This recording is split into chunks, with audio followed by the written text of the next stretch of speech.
Isaiah Chapter 1. The vision that Isaiah the son of Amoz saw concerning Judah and Jerusalem in the days of Uzziah, Jotham, Ahaz, and Hezekiah, kings of Judah. Hear, O heavens, and pay attention, O earth, for Jehovah has spoken. Sons I have brought up and raised, but they have revolted against me. A bull well knows its buyer, and a donkey the manger of its owner. But Israel does not know me. My own people do not behave with understanding. Woe to the sinful nation, the people weighed down with error, a brood of wicked men, corrupt children. They have abandoned Jehovah. They have treated the Holy One of Israel with disrespect. They have turned their backs on him. Where will you be struck next as you add to your rebellion? The whole head is sick, and the whole heart is diseased. From the sole of the foot to the head, nothing is healthy. There are wounds and bruises and open sores. They have not been treated or bound up or softened with oil. Your land is desolate. Your cities are burned with fire. Foreigners devour your land right in front of you. It is like a wasteland overthrown by foreigners. The daughter of Zion has been left like a shelter in a vineyard, like a hut in a cucumber field, like a city under siege. Unless Jehovah of armies had left us a few survivors, we should have become just like Sodom, and we should have resembled Gomorrah. Hear the word of Jehovah, you dictators of Sodom. Pay attention to the law of our God, you people of Gomorrah. Of what benefit to me are your many sacrifices, says Jehovah? I have had enough of your burnt offerings of rams and the fat of well-fed animals, and I have no delight in the blood of young bulls and lambs and goats. When you come to appear before me, who has required this from you, this trampling of my courtyards? Stop bringing in any more worthless grain offerings. Your incense is detestable to me. New moons, Sabbaths, the calling of conventions. I cannot put up with the use of magical power along with your solemn assembly. I have hated your new moons and your festivals. They have become a burden to me. I am tired of bearing them. And when you spread out your palms, I hide my eyes from you. Although you offer many prayers, I am not listening. Your hands are filled with blood. Wash yourselves. Make yourselves clean. Remove your evil deeds from my sight. Stop doing bad. Learn to do good. Seek justice. Correct the oppressor. Defend the rights of the fatherless child, and plead the cause of the widow. Come now, and let us set matters straight between us, says Jehovah. Though your sins are like scarlet, they will be made as white as snow. Though they are as red as crimson cloth, they will become like wool. If you show willingness and listen, you will eat the good things of the land. But if you refuse and rebel, you will be devoured by the sword, for the mouth of Jehovah has spoken it. How the faithful city has become a prostitute. She was full of justice. Righteousness used to lodge in her, but now murderers. Your silver has become dross, and your beer is diluted with water. Your princes are stubborn and partners with thieves. Every one of them loves a bribe and chases after gifts. They do not grant justice to the fatherless, and the legal case of the widow never reaches them. Therefore, the true Lord Jehovah of armies, the powerful one of Israel, declares, I will rid myself of my adversaries, and I will take revenge on my enemies. I will turn my hand against you. I will smelt away your dross as with lye, and I will remove all your impurities. I will restore your judges as in the beginning, and your advisers as at the start. After this, you will be called City of Righteousness, Faithful Town. With justice, Zion will be redeemed, and her people who return with righteousness. The rebels and the sinners will be broken together, and those leaving Jehovah will come to their finish. For they will be ashamed of the mighty trees that you desired, and you will be disgraced because of the gardens that you chose. For you will become like a big tree with withering leaves, and like a garden without water. The strong man will become tow, and his work a spark. Both of them will go up in flames together, with no one to extinguish them. Chapter 2. This is what Isaiah the son of Amoz saw concerning Judah and Jerusalem. In the final part of the days, the mountain of the house of Jehovah will become firmly established above the top of the mountains, and it will be raised up above the hills, and to it all the nations will stream. And many peoples will go and say, "Come, let us go up to the mountain of Jehovah, to the house of the God of Jacob. He will instruct us about his ways, and we will walk in his paths. For law will go out of Zion, and the word of Jehovah out of Jerusalem. He will render judgment among the nations, and set matters straight respecting many peoples. They will beat their swords into plowshares, and their spears into pruning shears. Nation will not lift up sword against nation, nor will they learn war any more. O house of Jacob, come, let us walk in the light of Jehovah. For you have forsaken your people, the house of Jacob, because they have become full of things from the east. They practice magic like the Philistines, and they abound with the children of foreigners. Their land is filled with silver and gold, and there is no limit to their treasures. Their land is filled with horses, and there is no limit to their chariots. Their land is filled with worthless gods. They bow down to the work of their own hands, to what their own fingers have made. So man bows down, he becomes low, and you cannot possibly pardon them. Enter into the rock, and hide yourself in the dust, because of the terrifying presence of Jehovah and his majestic splendor. The haughty eyes of man will be brought low, and the arrogance of men will bow down. Jehovah alone will be exalted in that day, for it is the day belonging to Jehovah of armies. It is coming upon everyone who is haughty and lofty, upon everyone, whether exalted or lowly. Upon all the cedars of Lebanon that are lofty and exalted, and upon all the oaks of Bashan, upon all the lofty mountains, and upon all the high hills, upon every high tower and every fortified wall, upon all the ships of Tarshish, and upon all desirable boats. Man's haughtiness will be brought down, and the arrogance of men will bow low. Jehovah alone will be exalted in that day. The worthless gods will completely disappear.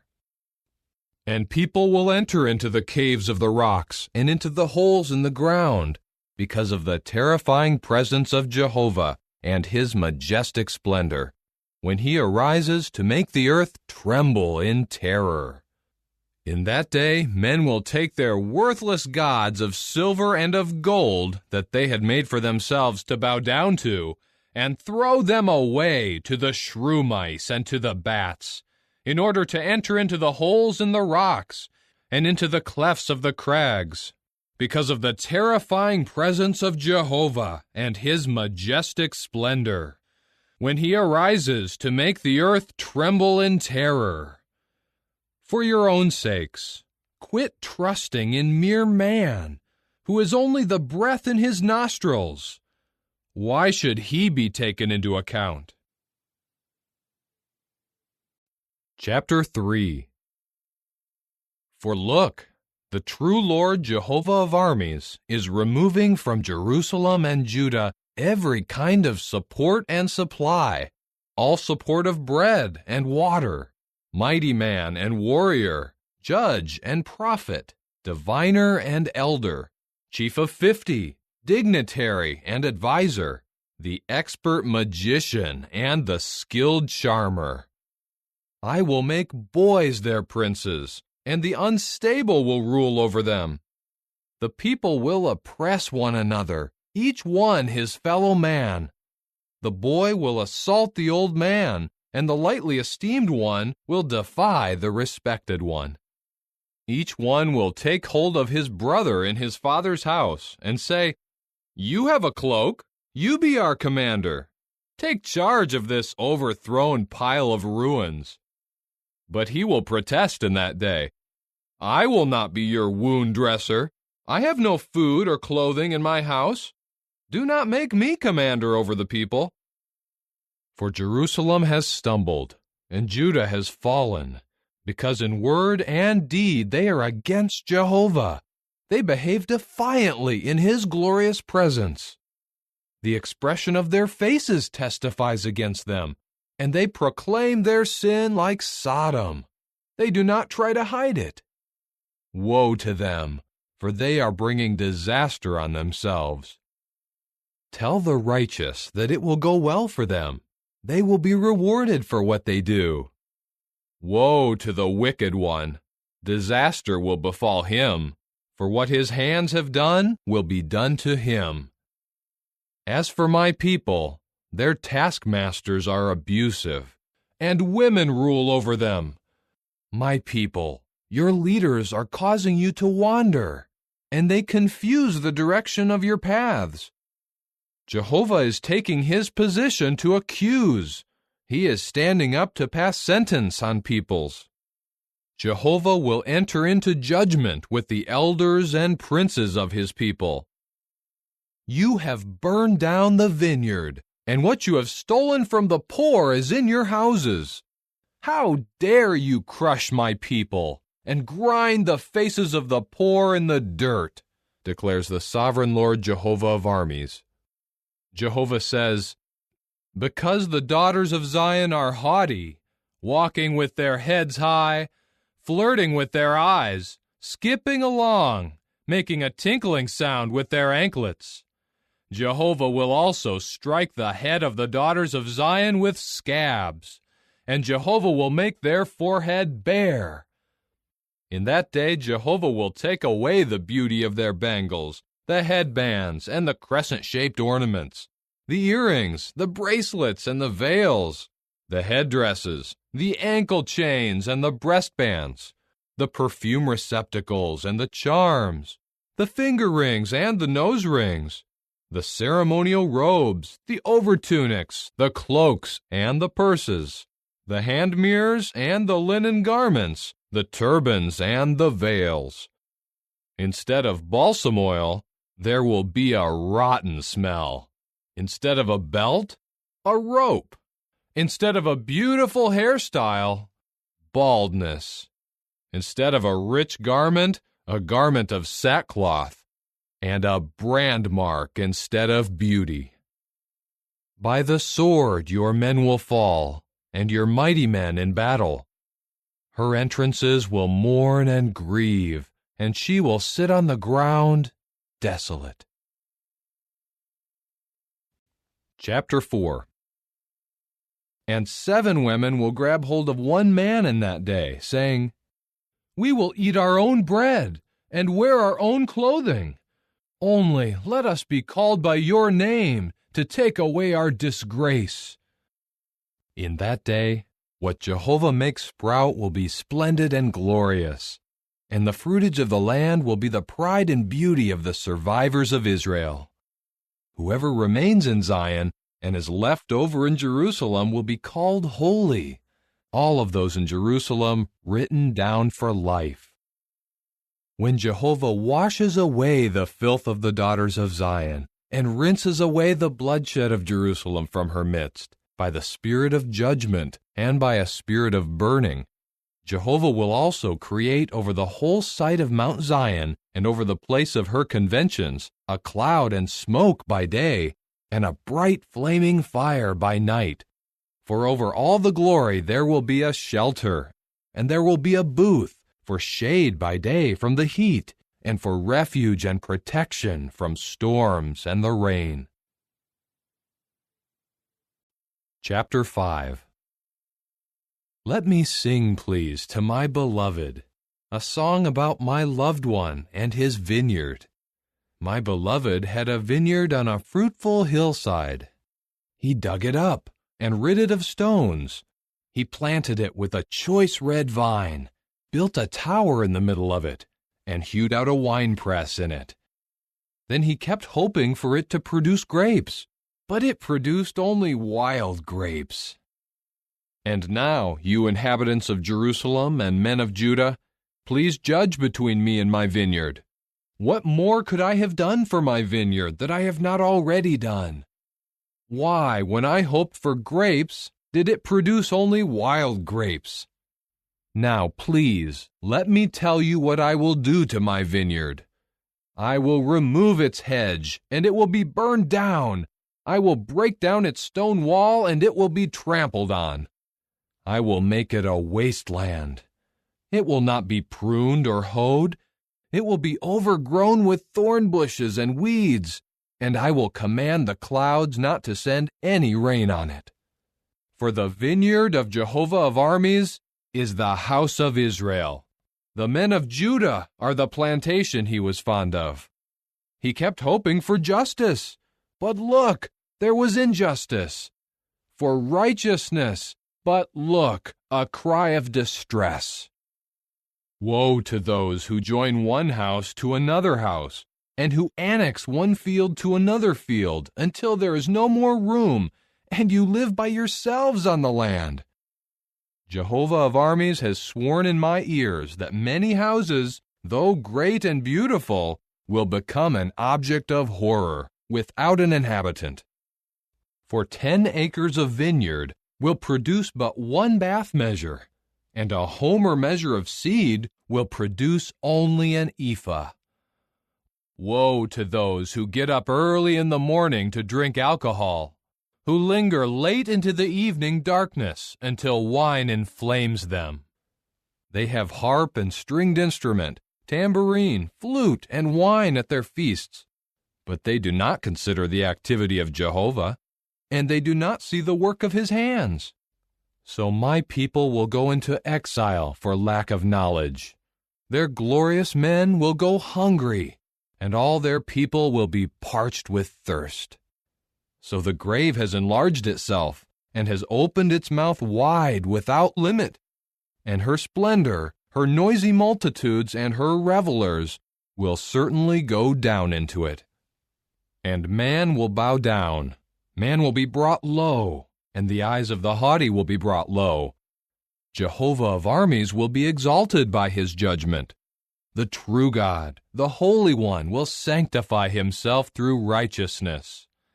And the lambs will graze as in their pasture. Foreign residents will feed on the desolate places of well-fed animals. Woe to those who drag along their guilt with ropes of deception, and their sin with wagon cords. Those who say, "Let him speed up his work. Let it come quickly that we may see it. Let the purpose of the Holy One of Israel take place, that we may know it." Woe to those who say that good is bad, and bad is good. Those who substitute darkness for light, and light for darkness. Those who put bitter for sweet, and sweet for bitter. Woe to those wise in their own eyes, and discreet in their own sight. Woe to those who are mighty in drinking wine, and to the men who are masters at mixing alcoholic drinks, those who acquit the wicked for a bribe, and who deny justice to the righteous. Therefore, just as the tongue of fire consumes the stubble, and dry grass shrivels in the flames, their very roots will rot, and their blossoms will scatter like powder. because they rejected the law of Jehovah of armies and disrespected the word of the Holy One of Israel. That is why the anger of Jehovah burns against his people, and he will stretch out his hand against them and strike them. The mountains will quake, and their corpses will be like refuse in the streets. In view of all this, his anger has not turned back, but his hand is still stretched out to strike. He has raised up a signal to a distant nation. He has whistled for them to come from the ends of the earth. And look, they are coming very swiftly. None among them are tired or stumbling. No one is drowsy or sleeps. The belt around their waist is not loosened, nor are their sandal laces broken. All their arrows are sharp, and all their bows are bent. The hooves of their horses are like flint, and their wheels like a storm wind. Their roaring is like that of a lion. They roar like young lions. They will growl and seize the prey and carry it off with no one to rescue it.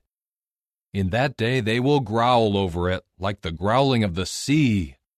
Anyone who gazes at the land will see distressing darkness. Even the light has grown dark because of the clouds. Chapter 6. In the year that King Uzziah died, I saw Jehovah sitting on a lofty and elevated throne, and the skirts of his robe filled the temple. Seraphs were standing above him. Each had 6 wings.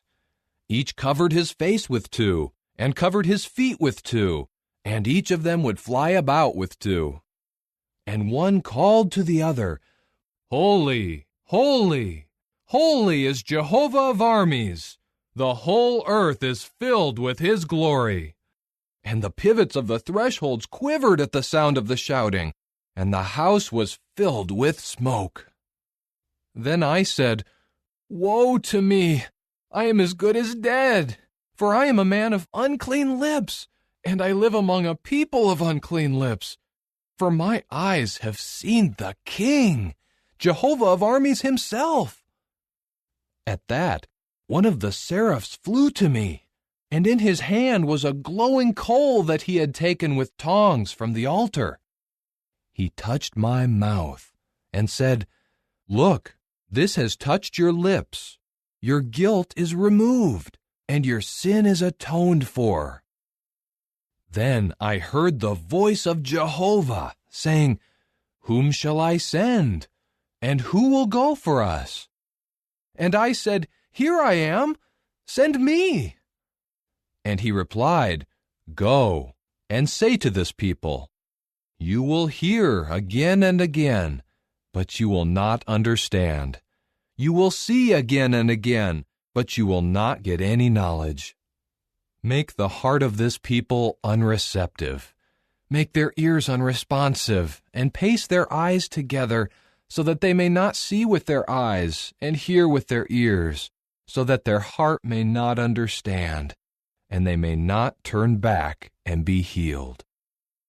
At this I said, How long, O Jehovah? Then he said, Until the cities crash in ruins without an inhabitant, and the houses are without people, and the land is ruined and desolate. Until Jehovah removes men far away, and the deserted condition of the land becomes very extensive. But there will still be a tenth in it, and it will again be burned, like a big tree and like an oak, which after they are cut down, leave a stump. A holy seed will be its stump. Chapter 7. Now in the days of Ahaz, son of Jotham, son of Uzziah, the king of Judah, King Rezin of Syria, and Pekah, son of Remaliah, the king of Israel, came up to wage war against Jerusalem, but he could not capture it. A report was made to the house of David, Syria has joined forces with Ephraim. And the heart of Ahaz and the heart of his people began to tremble, like the trees of the forest shaking in the wind. Jehovah then said to Isaiah, Go out, please, to meet Ahaz, you and your son, Shear-Jashub, at the end of the conduit of the upper pool by the highway of the laundryman's field. You must say to him, 'Take care to stay calm. Do not be afraid, and do not lose heart because of these two stumps of smoldering logs, because of the hot anger of Rezin and Syria and the son of Remaliah. For Syria, with Ephraim and the son of Remaliah, have plotted harm against you, saying, Let us go up against Judah, and tear it apart, and conquer it for ourselves, and let us appoint the son of Tabiel as its king.' This is what the sovereign Lord Jehovah says. It will not succeed, nor will it take place. For the head of Syria is Damascus, and the head of Damascus is Rezin. Within just 65 years, Ephraim will be completely shattered and cease to be a people. The head of Ephraim is Samaria, and the head of Samaria is the son of Remaliah. Unless you have firm faith, you will not be firmly established." Jehovah continued speaking to Ahaz, "Ask for a sign from Jehovah your God. It may be as deep as the grave or as high as the sky." But Ahaz said, "I will not ask, nor will I put Jehovah to the test." Isaiah then said, "Listen, please, O house of David. Is it not enough that you try the patience of men? Must you also try the patience of God? Therefore, Jehovah himself will give you a sign. Look, the young woman will become pregnant and will give birth to a son, and she will name him Emmanuel. He will eat butter and honey by the time that he knows how to reject the bad and choose the good. For before the boy knows how to reject the bad and choose the good, the land of the two kings whom you dread will be completely abandoned. Jehovah will bring against you and against your people and against the house of your father a time such as has not come since the day Ephraim broke away from Judah, for he will bring the king of Assyria. In that day, Jehovah will whistle for the flies from the distant streams of the Nile of Egypt, and for the bees in the land of Assyria, and they will all come and settle down on the steep valleys, on the rocky clefts, on all the thorn bushes, and on all the watering places. In that day, by means of a hired razor from the region of the river, by means of the king of Assyria, Jehovah will shave the head and the hair of the legs, and it will sweep away the beard as well. In that day, a man will keep alive a young cow of the herd and 2 sheep. And because of the abundance of milk, he will eat butter. For everyone remaining in the land will eat butter and honey. In that day, wherever there used to be 1,000 vines worth 1,000 pieces of silver, there will be only thorn bushes and weeds. Men will go there with bow and arrow, because all the land will become thorn bushes and weeds. And all the mountains that used to be cleared with a hoe, you will not go near for fear of thorn bushes and weeds. They will become a grazing place for bulls and a trampling ground of sheep. Chapter 8. Jehovah said to me, "Take a large tablet, and write on it with an ordinary stylus, Maher-Shalal-Hash-Baz, and let me have it confirmed in writing by faithful witnesses, Uriah the priest, and Zechariah the son of Jeberechiah." Then I had relations with the prophetess, and she became pregnant, and in time gave birth to a son. Jehovah then said to me, "Name him Maher-Shalal-Hash-Baz, for before the boy knows how to call out, 'My father' and 'my mother,' the resources of Damascus and the spoil of Samaria will be carried away before the king of Assyria." Jehovah spoke to me again, "Because this people has rejected the gently flowing waters of the Shiloah, and they rejoice over Rezin and the son of Remaliah, therefore look, Jehovah will bring against them the mighty and vast waters of the river, the king of Assyria and all his glory. He will come up over all his stream beds and overflow all his banks and sweep through Judah. He will flood and pass through, reaching to the neck. His outspread wings will fill the breadth of your land, O Emmanuel. Cause harm, you peoples, but you will be shattered to pieces. Listen, all you from distant parts of the earth. Prepare for battle, but you will be shattered to pieces. Prepare for battle, but you will be shattered to pieces. Devise a plan, but it will be thwarted. Say what you like, but it will not succeed, for God is with us. With his strong hand on me, this is what Jehovah said to me, to warn me away from following the course of this people. You should not call a conspiracy what this people calls a conspiracy. Do not fear what they fear. Do not tremble at it. Jehovah of armies, he is the one you should regard as holy. He is the one you should fear, and he is the one who should cause you to tremble. He will become as a sanctuary, but as a stone to strike against, and as a rock to stumble over to both houses of Israel, as a trap and a snare to the inhabitants of Jerusalem. Many of them will stumble and fall and be broken. They will be ensnared and caught. Wrap up the written confirmation. Seal up the law among my disciples. I will keep in expectation of Jehovah, who is hiding his face from the house of Jacob, and I will hope in him. Look, I and the children whom Jehovah has given me are as signs and as miracles in Israel from Jehovah of armies who resides on Mount Zion. And if they say to you, inquire of the spirit mediums, or of the fortune-tellers who chirp and mutter, is it not of their God that a people should inquire? Should they inquire of the dead in behalf of the living? Instead, they should inquire of the law and of the written confirmation. When they do not speak according to this word, they have no light. And each one will pass through the land afflicted and hungry.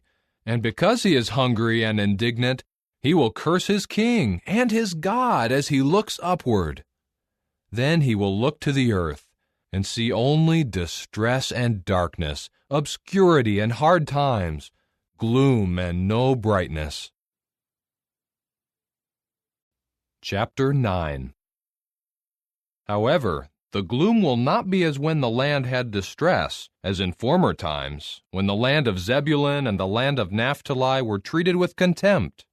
But at a later time, he will cause it to be honored. The way by the sea, in the region of the Jordan, Galilee of the nations. The people who were walking in the darkness have seen a great light. As for those dwelling in the land of deep shadow, light has shone on them. You have made the nation populous. You have made its rejoicing great. They rejoice before you as people rejoice in the harvest time, as those who joyfully divide up the spoil. For you have shattered to pieces the yoke of their load, the rod on their shoulders, the staff of the taskmaster, as in the day of Midian. Every boot that shakes the earth as it marches, and every garment soaked in blood will become fuel for the fire. For a child has been born to us, a son has been given to us, and the rulership will rest on his shoulder. His name will be called Wonderful Counselor, Mighty God, Eternal Father, Prince of Peace.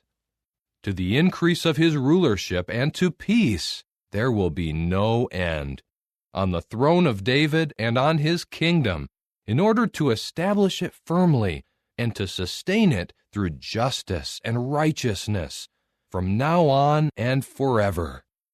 The zeal of Jehovah of armies will do this. Jehovah sent a word against Jacob, and it has come against Israel. And all the people will know it, Ephraim and the inhabitants of Samaria, who say in their haughtiness and in their insolence of heart, "Bricks have fallen, but we will build with hewn stone. Sycamore trees have been cut down, but we will replace them with cedars." Jehovah will raise up reason's adversaries against him, and will stir his enemies to action. Syria from the east, and the Philistines from the west, they will devour Israel with open mouths. In view of all this, his anger has not turned back, but his hand is still stretched out to strike. For the people have not returned to the one who strikes them. They have not sought Jehovah of armies. Jehovah will cut off from Israel head and tail, shoot and rush in one day. The elder and highly respected one is the head, and the prophet giving false instruction is the tail. Those leading this people are causing them to wander, and those who are being led are confused. That is why Jehovah will not rejoice over their young men, and he will have no mercy on their fatherless children and their widows, because all of them are apostates and evildoers, and every mouth is speaking senselessness. In view of all this, his anger has not turned back, but his hand is still stretched out to strike. For wickedness burns like a fire, consuming thorn bushes and weeds. It will set fire to the thickets of the forest, and they will go up in clouds of smoke. In the fury of Jehovah of armies, the land has been set on fire, and the people will become fuel for the fire. No one will spare even his brother. One will cut down on the right, but still be hungry, and one will eat on the left, but will not be satisfied.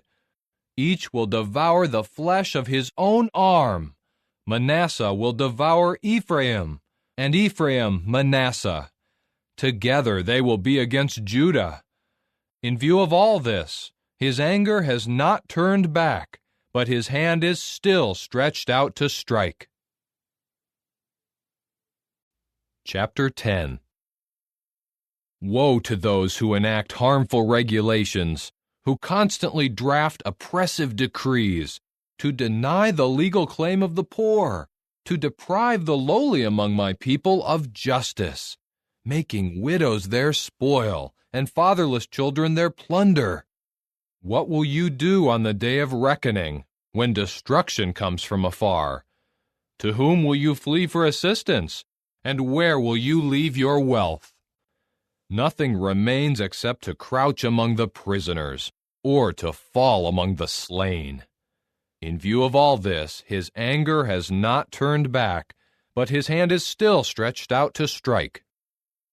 Aha! The Assyrian, the rod to express my anger, and the staff in their hand for my denunciation. I will send him against an apostate nation, against the people who infuriated me. I will command him to take much spoil and much plunder, and to trample them like mud in the streets. But he will not be inclined this way, and his heart will not scheme this way, for it is in his heart to annihilate, to cut off many nations, not a few. For he says, "Are not my princes all kings? Is not Calno just like Carchemish? Is not Hamath like Arpad? Is not Samaria like Damascus? My hand has seized the kingdoms of the worthless gods, whose graven images were more than those of Jerusalem and Samaria. Will I not also do to Jerusalem and her idols, just as I have done to Samaria and to her worthless gods?"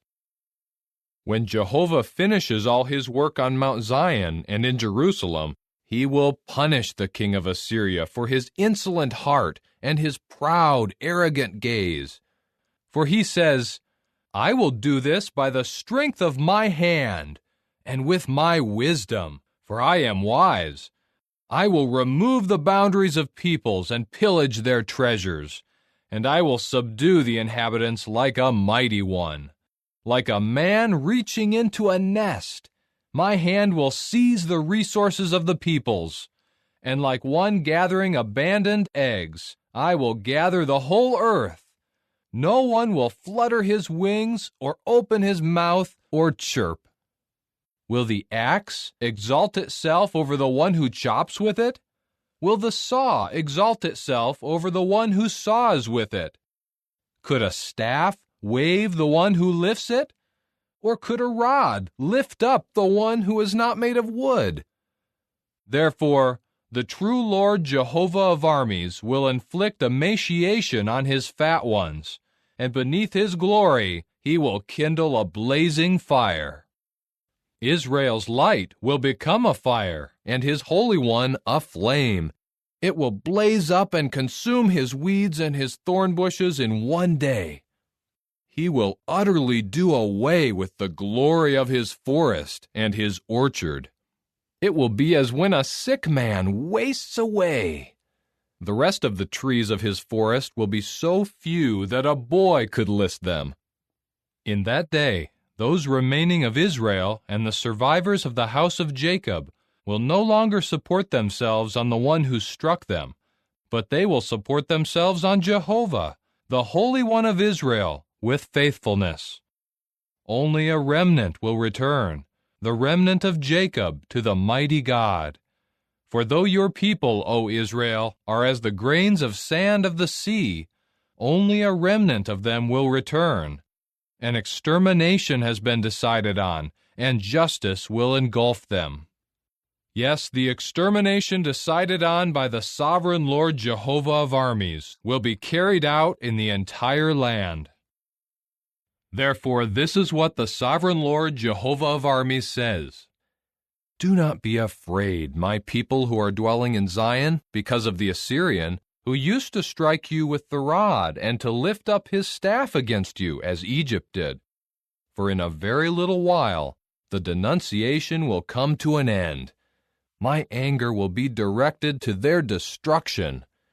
Jehovah of armies will brandish a whip against him, as when he defeated Midian by the rock Oreb. And his staff will be over the sea, and he will raise it as he did with Egypt. In that day his load will depart from on your shoulder, and his yoke from on your neck, and the yoke will be broken because of the oil. He has come to Aiath. He has passed through Migron. At Michmash he deposits his baggage. They have passed over the ford. They spend the night at Geba. Ramah trembles. Gibeah of Saul has fled. Cry out and scream, O daughter of Gallim. Pay attention, O Laishah. O poor Anathoth. Madmenah has run away. The inhabitants of Gebim have sought shelter. This very day he will halt in Nob. He shakes his fist at the mountain of the daughter of Zion, the hill of Jerusalem. Look, the true Lord Jehovah of armies is chopping off branches with a terrible crash. The tallest trees are being cut down, and the lofty are brought low. He strikes down the thickets of the forest with an iron tool, and Lebanon will fall by a mighty one. Chapter 11.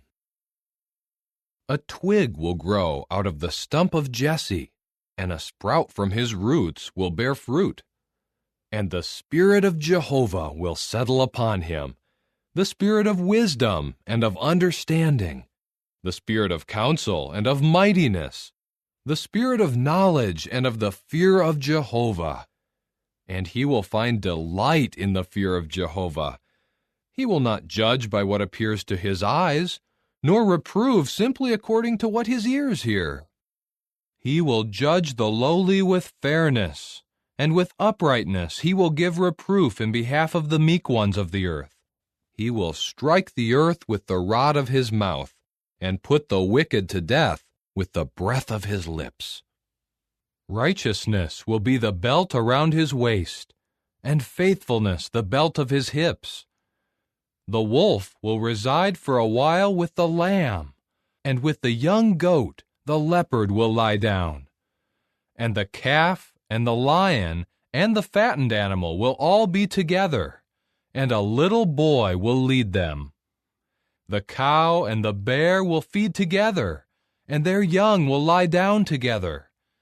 The lion will eat straw like the bull. The nursing child will play over the lair of a cobra, and a weaned child will put his hand over the den of a poisonous snake. They will not cause any harm or any ruin in all my holy mountain, because the earth will certainly be filled with the knowledge of Jehovah as the waters cover the sea. In that day, the root of Jesse will stand up as a signal for the peoples. To him the nations will turn for guidance, and his resting place will become glorious. In that day, Jehovah will again offer his hand a second time to reclaim the remnant of his people who are left from Assyria, from Egypt, from Pathros, from Cush, from Elam, from Shinar, from Hamath, and from the islands of the sea. He will raise up a signal for the nations, and gather the dispersed ones of Israel, and he will gather together the scattered ones of Judah from the four corners of the earth. The jealousy of Ephraim will be gone, and those who show hostility to Judah will be done away with. Ephraim will not be jealous of Judah, nor will Judah show hostility toward Ephraim. And they will swoop down on the slopes of the Philistines to the west. Together they will plunder the people of the east. They will thrust out their hand against Edom and Moab, and the Ammonites will become their subjects. Jehovah will divide the gulf of the Egyptian sea and wave his hand over the river. With his scorching breath he will strike it in its 7 torrents, and he will cause people to walk across in their sandals. And there will be a highway out of Assyria for the remnant of his people who are left, as there was for Israel in the day he came out of the land of Egypt. Chapter 12. In that day you will certainly say, I thank you, O Jehovah, for although you were angry with me, your anger gradually subsided, and you comforted me. Look, God is my salvation. I will trust and feel no dread, for God Jehovah is my strength and my might, and he has become my salvation. With rejoicing you will draw water from the springs of salvation. And in that day you will say, Give thanks to Jehovah. Call on his name. Make his deeds known among the peoples. Declare that his name is exalted. Sing praises to Jehovah, for he has done magnificent things. Let this be made known in all the earth. Cry out and shout for joy, you inhabitant of Zion, for great in your midst is the Holy One of Israel. Chapter 13. A pronouncement against Babylon that Isaiah the son of Amoz saw in vision. Raise up a signal on a mountain of bare rocks. Call out to them. Wave your hand so that they may come into the entrances of the nobles. I have issued the command to those whom I have appointed. I have summoned my warriors to express my anger, my proudly exultant ones. Listen, a crowd in the mountains. It sounds like a numerous people. Listen, the uproar of kingdoms, of nations gathered together. Jehovah of armies is mustering the army for war. They are coming from a distant land, from the extremity of the heavens, Jehovah and the weapons of his wrath, to bring ruin to all the earth. Wail, for the day of Jehovah is near. It will come as a destruction from the Almighty. That is why all hands will go limp, and every man's heart will melt with fear. The people are panic-stricken. They are seized with convulsions and pain, like a woman in labor. They look at one another in horror, with faces inflamed by anguish. Look, the day of Jehovah is coming, cruel both with fury and with burning anger, to make the land an object of horror, and to annihilate the land's sinners from it. For the stars of the heavens and their constellations will not give off their light. The sun will be dark when it rises, and the moon will not shed its light. I will call the inhabited earth to account for its badness, and the wicked for their error. I will put an end to the pride of the presumptuous, and I will humble the haughtiness of tyrants. I will make mortal man scarcer than refined gold, and humans scarcer than the gold of Ophir. That is why I will make the heavens tremble, and the earth will be shaken out of its place, at the fury of Jehovah of armies in the day of his burning anger. Like a hunted gazelle, and like a flock with no one to gather them, each will return to his own people, each will flee to his own land. Whoever is found will be pierced through, and whoever is caught will fall by the sword. Their children will be dashed to pieces before their eyes. Their houses will be looted, and their wives will be raped. Here I am raising up against them the Medes, who regard silver as nothing, and who take no delight in gold. Their bows will shatter young men. They will show no pity on the fruit of the womb, nor mercy to children. And Babylon, the most glorious of kingdoms, the beauty and the pride of the Chaldeans, will be like Sodom and Gomorrah when God overthrew them. She will never be inhabited, nor will she be a place to reside in throughout all generations. No Arab will pitch his tent there, and no shepherds will rest their flocks there. The desert creatures will lie down there. Their houses will be filled with eagle owls. The ostriches will reside there, and wild goats will skip about there. Howling creatures will cry out in her towers, and jackals in her luxurious palaces. Her time is near, and her days will not be prolonged. Chapter 14.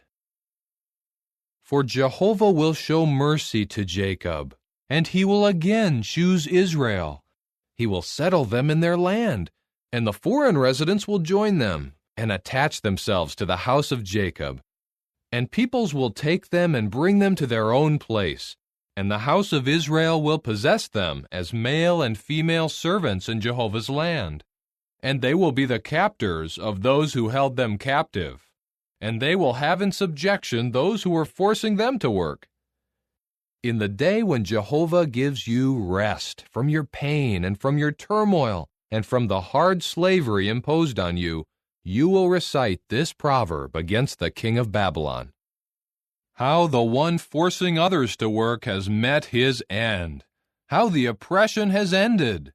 Jehovah has broken the rod of the wicked, the staff of the rulers. The one furiously striking peoples with unceasing blows. The one angrily subduing nations with relentless persecution. The whole earth now rests, free of disturbance. People cry out for joy. Even the juniper trees rejoice over you, along with the cedars of Lebanon. They say, "Ever since you have fallen, no woodcutter comes up against us." Even the grave underneath is stirred up to meet you when you come. Because of you, it awakens those powerless in death, all the oppressive leaders of the earth. It makes all the kings of the nations rise from their thrones. All of them speak up and say to you, "Have you also become weak like us? Have you become like us?" Down to the grave your pride has been brought, the sound of your stringed instruments. Maggots are spread beneath you as a bed, and worms are your covering. How you have fallen from heaven, O shining one, son of the dawn! How you have been cut down to the earth, you who vanquished nations! You said in your heart, "I will ascend to the heavens. Above the stars of God I will lift up my throne, and I will sit down on the mountain of meeting in the remotest parts of the north. I will go up above the tops of the clouds. I will make myself resemble the Most High. Instead, you will be brought down to the grave, to the remotest parts of the pit. Those seeing you will stare at you. They will closely examine you, saying, "Is this the man who was shaking the earth, who made kingdoms tremble, who made the inhabited earth like the wilderness, and overthrew its cities, who refused to let his prisoners go home? All other kings of the nations, yes, all of them, lie down in glory, each one in his own tomb. But you are discarded without a grave, like a detested sprout, clothed with the slain who were stabbed with the sword, who go down to the stones of a pit, like a carcass trampled underfoot. You will not join them in a grave, for you destroyed your own land, you killed your own people. The offspring of evildoers will never again be named. Prepare a slaughtering block for his sons, because of the guilt of their forefathers, so that they will not rise up and take over the earth and fill the land with their cities. I will rise up against them, declares Jehovah of armies, and I will wipe out from Babylon name and remnant and descendants and posterity, declares Jehovah. And I will make her a possession of porcupines and a region of marshes, and I will sweep her with the broom of annihilation, declares Jehovah of armies.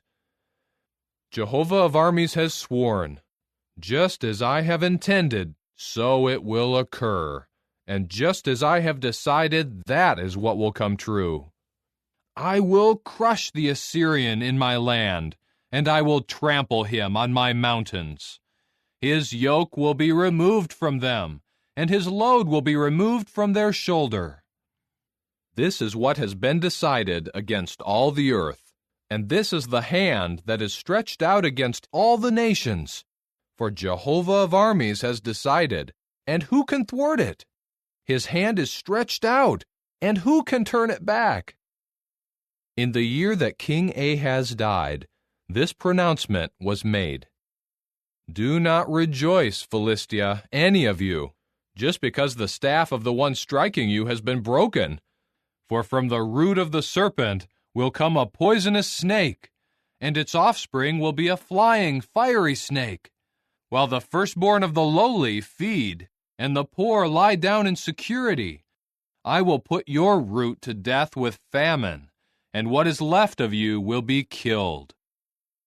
Wail, O gate! Cry out, O city!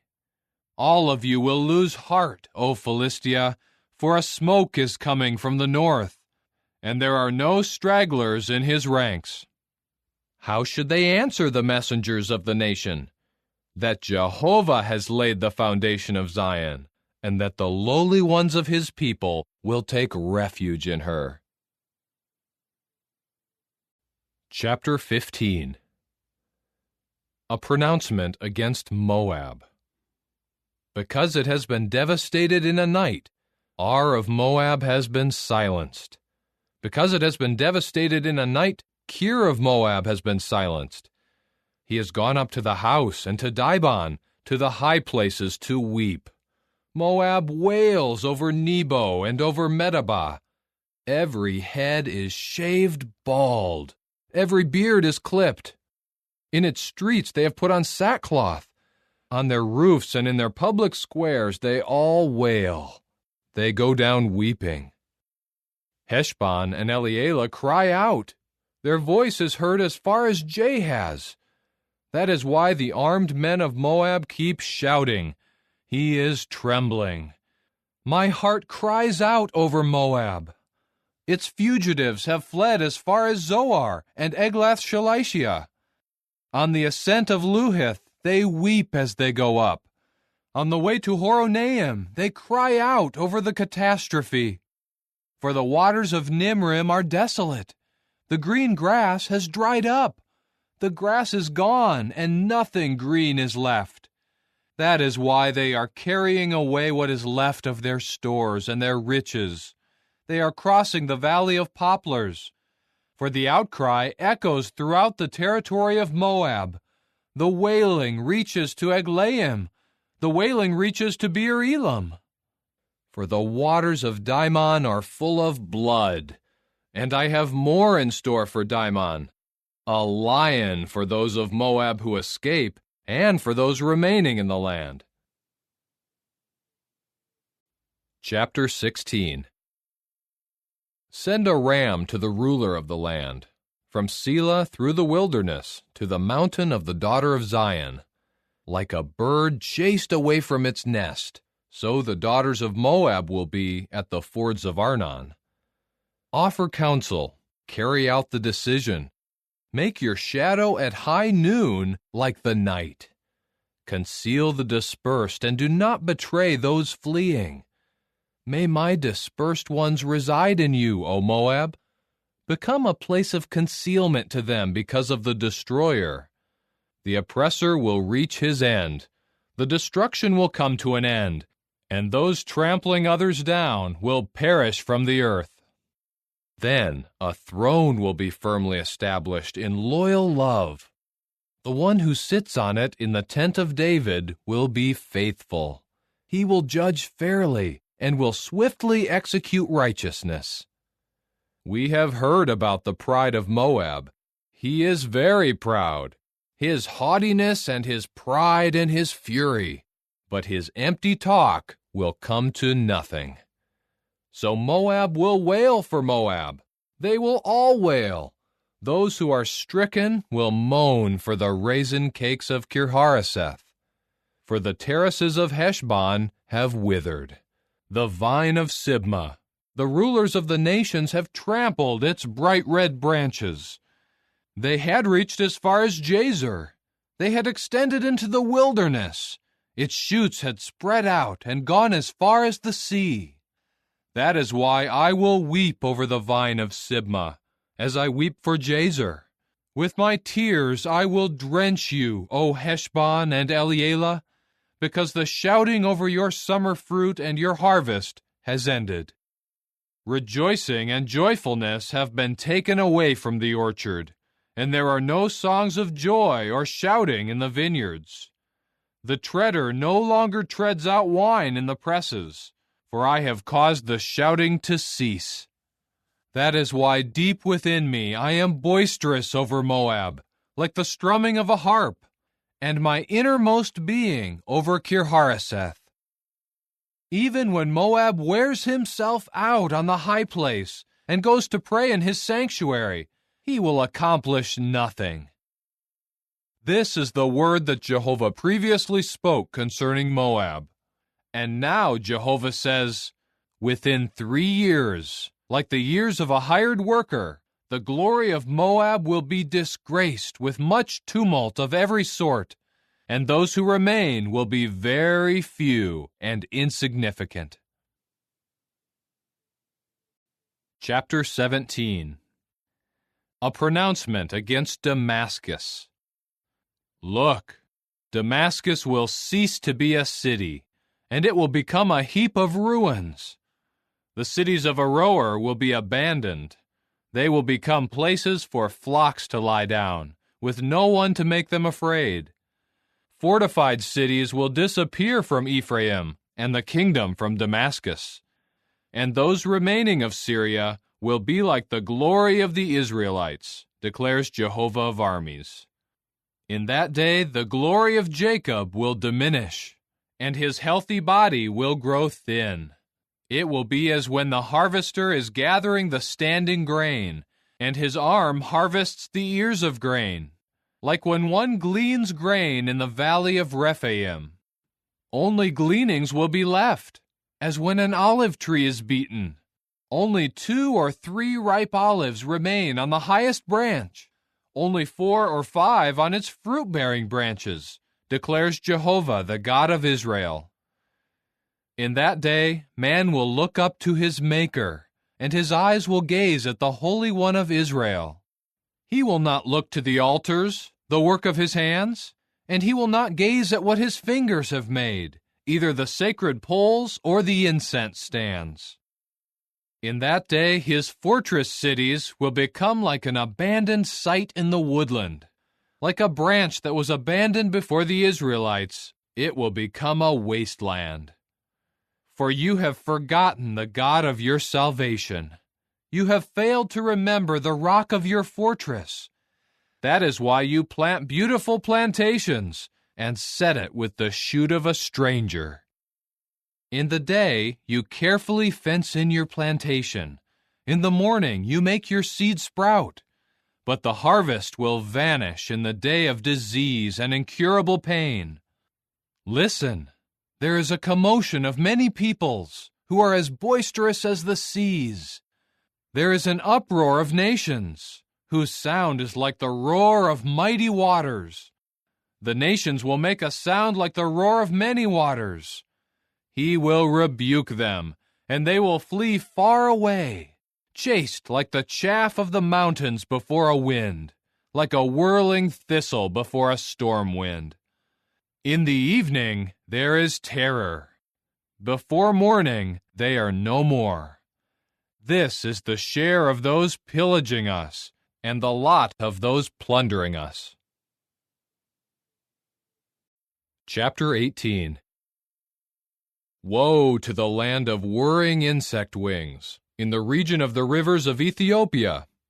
It sends envoys by sea, across the waters in papyrus vessels, saying, Go, you swift messengers, to a tall and smooth-skinned nation, to a people feared everywhere, to a strong, conquering nation, whose land is washed away by rivers.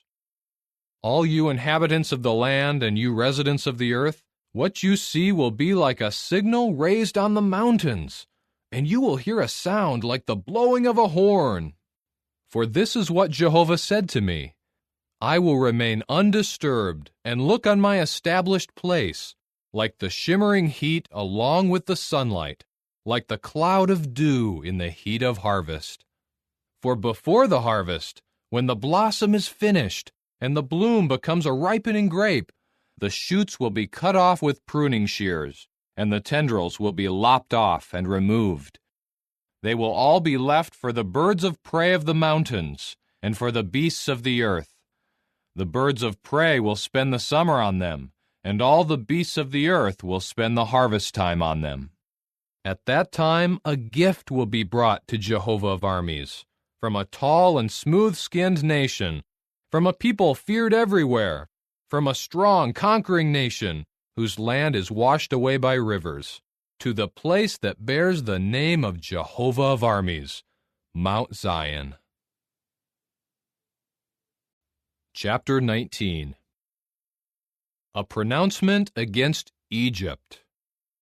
Look, Jehovah is riding on a swift cloud and is coming into Egypt. The worthless gods of Egypt will tremble before him, and the heart of Egypt will melt within it. I will incite Egyptians against Egyptians, and they will fight one another, each against his brother and his neighbor, city against city, kingdom against kingdom. And the spirit of Egypt will become bewildered within it, and I will confuse its plans. They will resort to the worthless gods, to the charmers, and to the spirit mediums, and to the fortune tellers. I will hand Egypt over to a hard master, and a harsh king will rule over them, declares the true Lord Jehovah of armies. The water of the sea will be dried up, and the river will become parched and run dry, and the rivers will stink. The Nile canals of Egypt will become low and parched. The reeds and the rushes will decay. The plants along the Nile River, at the mouth of the Nile, and all the land sown with seed along the Nile will dry up. It will be blown away, and it will be no more. And the fishermen will mourn. Those casting fish hooks into the Nile will lament, and those who spread their nets on the water will dwindle. Those who work in combed flax, and those making white fabric on the loom will be put to shame. Her weavers will be crushed. All the hired workers will grieve. The princes of Zoan are foolish. The wisest advisers of Pharaoh give unreasonable advice. How can you say to Pharaoh, I am a descendant of wise ones, a descendant of ancient kings. Where then are your wise men? Let them tell you, if they know what Jehovah of armies has decided concerning Egypt. The princes of Zoan have acted foolishly. The princes of Naph have been deceived. The chiefs of her tribes have led Egypt astray. Jehovah has poured out on her a spirit of confusion, and they have led Egypt astray in whatever she does, like a drunk staggering in his vomit. And Egypt will not have any work to do, whether for the head or the tail, the shoot or the rush. In that day, Egypt will become like women, trembling and terrified because of the threatening hand that Jehovah of armies raises against it. And the land of Judah will become a cause for terror to Egypt. They will feel dread at the mention of it, because of the decision that Jehovah of armies has made against them. In that day there will be 5 cities in the land of Egypt speaking the language of Canaan and swearing loyalty to Jehovah of armies. One city will be called the City of Tearing Down. In that day there will be an altar to Jehovah in the middle of the land of Egypt, and a pillar to Jehovah at its boundary. It will be for a sign and for a witness to Jehovah of armies in the land of Egypt.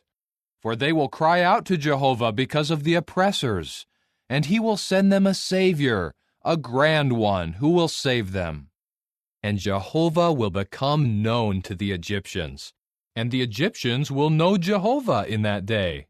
And they will offer sacrifices and gifts, and make a vow to Jehovah, and pay it. Jehovah will strike Egypt, striking and healing it, and they will return to Jehovah, and he will respond to their entreaties and heal them. In that day there will be a highway out of Egypt to Assyria. Then Assyria will come into Egypt, and Egypt into Assyria. And Egypt will serve God together with Assyria. In that day Israel will be the third, along with Egypt and with Assyria, a blessing in the midst of the earth. For Jehovah of armies will have blessed it, saying, Blessed be my people, Egypt, and the work of my hands, Assyria, and my inheritance, Israel. Chapter 20. In the year that King Sargon of Assyria sent the Tartan to Ashdod, he fought against Ashdod and captured it.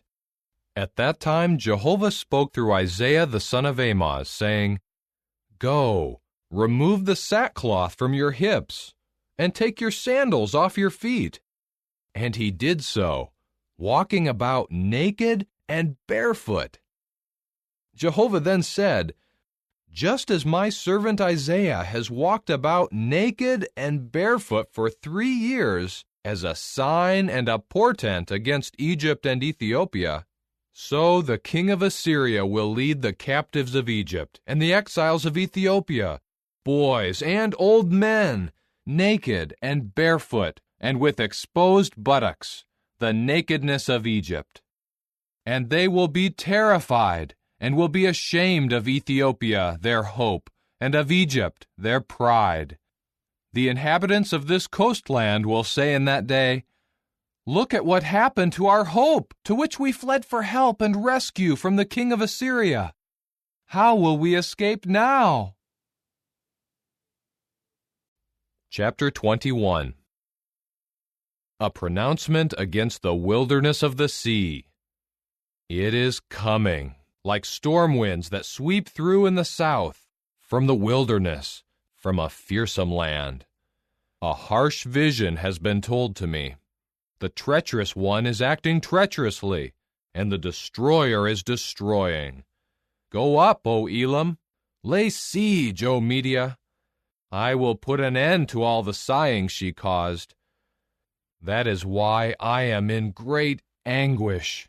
Convulsions have seized me, like those of a woman giving birth. I am too distressed to hear. I am too disturbed to see. My heart falters. I shudder in terror. The twilight I longed for makes me tremble. Set the table and arrange the seats. Eat and drink. Get up, you princes, anoint the shield. For this is what Jehovah said to me. Go, post a lookout, and have him report what he sees. And he saw a war chariot with a team of horses, a war chariot of donkeys, a war chariot of camels. He watched carefully, with great attentiveness. Then he called out like a lion. Upon the watchtower, O Jehovah, I am standing constantly by day, and I am stationed at my guard post every night. Look at what is coming. Men in a war chariot with a team of horses. Then he spoke up and said, She has fallen. Babylon has fallen. All the graven images of her gods he has shattered to the ground. O my people who have been threshed, the product of my threshing floor, I have reported to you what I have heard from Jehovah of armies, the God of Israel. A pronouncement against Duma. Someone is calling out to me from Seir. Watchman, what of the night? Watchman, what of the night? The watchman said, The morning is coming, and also the night. If you would inquire, inquire. Come again. A pronouncement against the desert plain. In the forest in the desert plain you will spend the night, O caravans of Dedan. Bring water to meet the thirsty one, you inhabitants of the land of Tema, and bring bread for the one fleeing, for they have fled from the swords, from the drawn sword, from the bent bow, and from the cruelty of the war. For this is what Jehovah said to me. Within 1 year, like the years of a hired worker, all the glory of Kedar will come to an end. The remaining bowmen of the warriors of Kedar will be few, for Jehovah the God of Israel has spoken. Chapter 22. A pronouncement about the Valley of Vision. What is the matter with you, that you have all gone up to the roofs?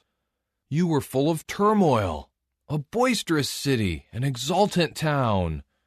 Your slain were not slain with the sword, nor did they die in battle. All your dictators have fled together. They were taken prisoner without need of a bow. All who were found were taken prisoner, even though they had fled far away. That is why I said, Turn your eyes away from me, and I will weep bitterly. Do not insist on comforting me over the destruction of the daughter of my people. For it is a day of confusion, and of defeat, and of panic from the sovereign Lord Jehovah of armies in the Valley of Vision. There is a demolishing of the wall, and a cry to the mountain. Elam picks up the quiver with manned chariots and horses, and Kir uncovers the shield. Your choicest valleys will become full of war chariots, and the horses will take their positions at the gate, and the screen of Judah will be removed. In that day you will look toward the armory of the house of the forest, and you will see the many breaches of the city of David, and you will collect the waters of the lower pool. You will count the houses of Jerusalem, and you will pull down the houses to reinforce the wall. And you will make a basin between the two walls for the water of the old pool. But you will not look to its grand maker, and you will not see the one who formed it long ago. In that day the sovereign Lord Jehovah of armies will call for weeping and mourning, for shaved heads and the wearing of sackcloth. But instead there is celebration and rejoicing, the killing of cattle and the slaughtering of sheep, the eating of meat and the drinking of wine. Let us eat and drink, for tomorrow we will die. Then Jehovah of armies revealed himself in my ears. This error will not be atoned in your behalf until you people die, says the sovereign Lord Jehovah of armies. This is what the sovereign Lord Jehovah of armies says. Go in to this steward, to Shebna, who is in charge of the house, and say, What is your interest here? And who is there of interest to you here, that you hewed out a burial place here for yourself? He is hewing out his burial place in a high place. He is cutting out a resting place for himself in a crag. Look, Jehovah will hurl you down violently, O man, and seize you forcibly. He will certainly wrap you up tightly and hurl you like a ball into a wide land. There you will die, and there your glorious chariots will be, a disgrace to your master's house. And I will depose you from your position and throw you out of your office. In that day I will call my servant Eliakim, the son of Hilkiah, and I will clothe him with your robe, and firmly bind your sash around him, and I will give your authority into his hand. And he will be a father to the inhabitants of Jerusalem and to the house of Judah. And I will put the key of the house of David on his shoulder. He will open, and no one will shut, and he will shut, and no one will open. I will drive him in as a peg in a lasting place, and he will become as a throne of glory to the house of his father. And they will hang on him all the glory of the house of his father, the descendants and the offspring, all the small vessels, the bowl-shaped vessels, as well as all the large jars. In that day, declares Jehovah of armies, the peg that is driven in a lasting place will be removed, and it will be cut down and fall, and the load that it supported will fall to ruin. For Jehovah himself has spoken. Chapter 23. A pronouncement about Tyre. Wail, you ships of Tarshish, for the port has been destroyed. It cannot be entered. From the land of Kittim it has been revealed to them. Be silent, you inhabitants of the coastland. The merchants from Sidon who crossed the sea have filled you. Over many waters went the grain of Shihor, the harvest of the Nile, her revenue, bringing the profit of the nations. Be ashamed, O Sidon, you stronghold of the sea, because the sea has said, I have not had birth pains, and I have not given birth, nor have I brought up young men or raised young women. As when they heard the report about Egypt, people will be in anguish over the report about Tyre. Cross over to Tarshish. Wail, you inhabitants of the coastland. Is this your city that was exultant from long ago, from her early times? Her feet used to take her to distant lands to reside. Who has decided this against Tyre, the bestower of crowns, whose merchants were princes, whose tradesmen were honored in all the earth? Jehovah of armies himself has decided this, to profane her pride over all her beauty, to humiliate all those who were honored throughout the earth. Cross over your land like the Nile River, O daughter of Tarshish. There is no longer any shipyard. He has stretched his hand out over the sea. He has shaken kingdoms. Jehovah has ordered the annihilation of Phoenicia's strongholds. And he says, You will exult no more. O oppressed one, the virgin daughter of Sidon, get up, cross over to Kittim. Even there you will find no rest. Look, the land of the Chaldeans, this is the people. Assyria was not the one. They made her a place for those haunting the desert. They have erected their siege towers. They have stripped bare her fortified towers, reducing her to a crumbling ruin. Wail, you ships of Tarshish, for your stronghold has been destroyed. In that day Tyre will be forgotten for 70 years, the same as the lifetime of one king. At the end of 70 years, it will happen to Tyre as in the song of a prostitute. Take a harp. Go around the city, O forgotten prostitute. Play your harp skillfully, Sing many songs, so that they will remember you. At the end of 70 years, Jehovah will turn his attention to Tyre, and she will return to her hire and prostitute herself with all the world's kingdoms on the face of the earth. But her profit and her hire will become something holy to Jehovah. It will not be stored or laid away, because her hire will be for those dwelling before Jehovah, so that they may eat to satisfaction and wear elegant clothing. Chapter 24. Look, Jehovah is emptying the land and making it desolate. He turns it upside down and scatters its inhabitants. It will be the same for everyone, the people as well as the priest, the servant and his master, the servant and her mistress, the buyer and the seller, the lender and the borrower, the creditor and the debtor. The land will be completely emptied. It will be completely plundered, for Jehovah has spoken this word. The land mourns. It is wasting away. The productive land withers. It is fading away. The prominent people of the land wither. The land has been polluted by its inhabitants, for they have bypassed the laws, changed the regulation, and broken the lasting covenant. That is why the curse devours the land, and those inhabiting it are held guilty. That is why the inhabitants of the land have dwindled, and very few men are left. The new wine mourns, the vine withers, and all those cheerful at heart are sighing. The joy of the tambourines has ceased. The noise of the revelers has ended. The happy sound of the harp has ceased. They drink wine without song, and alcohol tastes bitter to those drinking it. The deserted town is broken down. Every house is shut up so that no one can enter. They cry out for wine in the streets.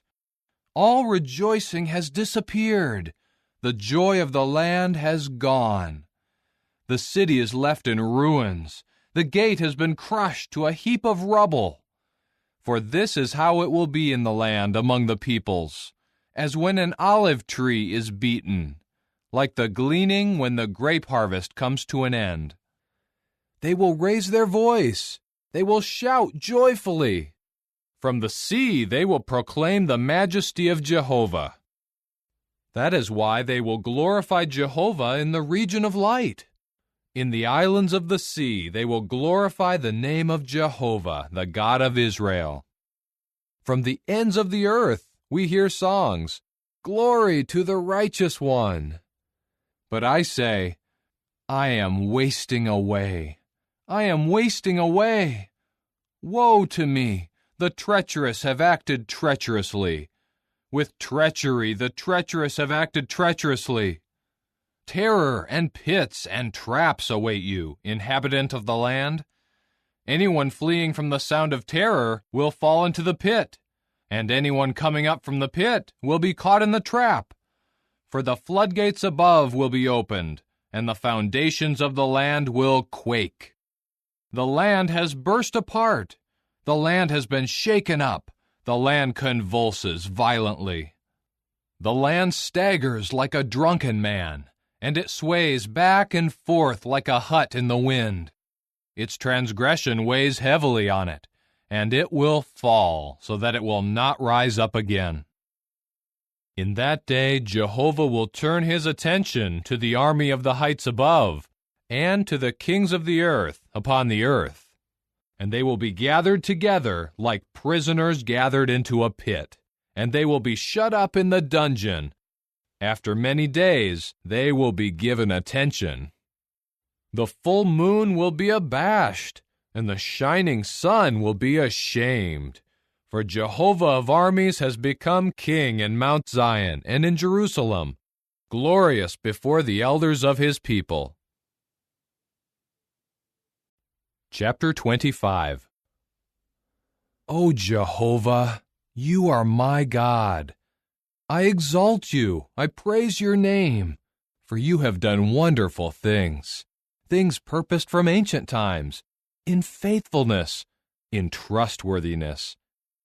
For you have turned a city into a pile of stones, a fortified town into a crumbling ruin. The foreigner's tower is a city no more.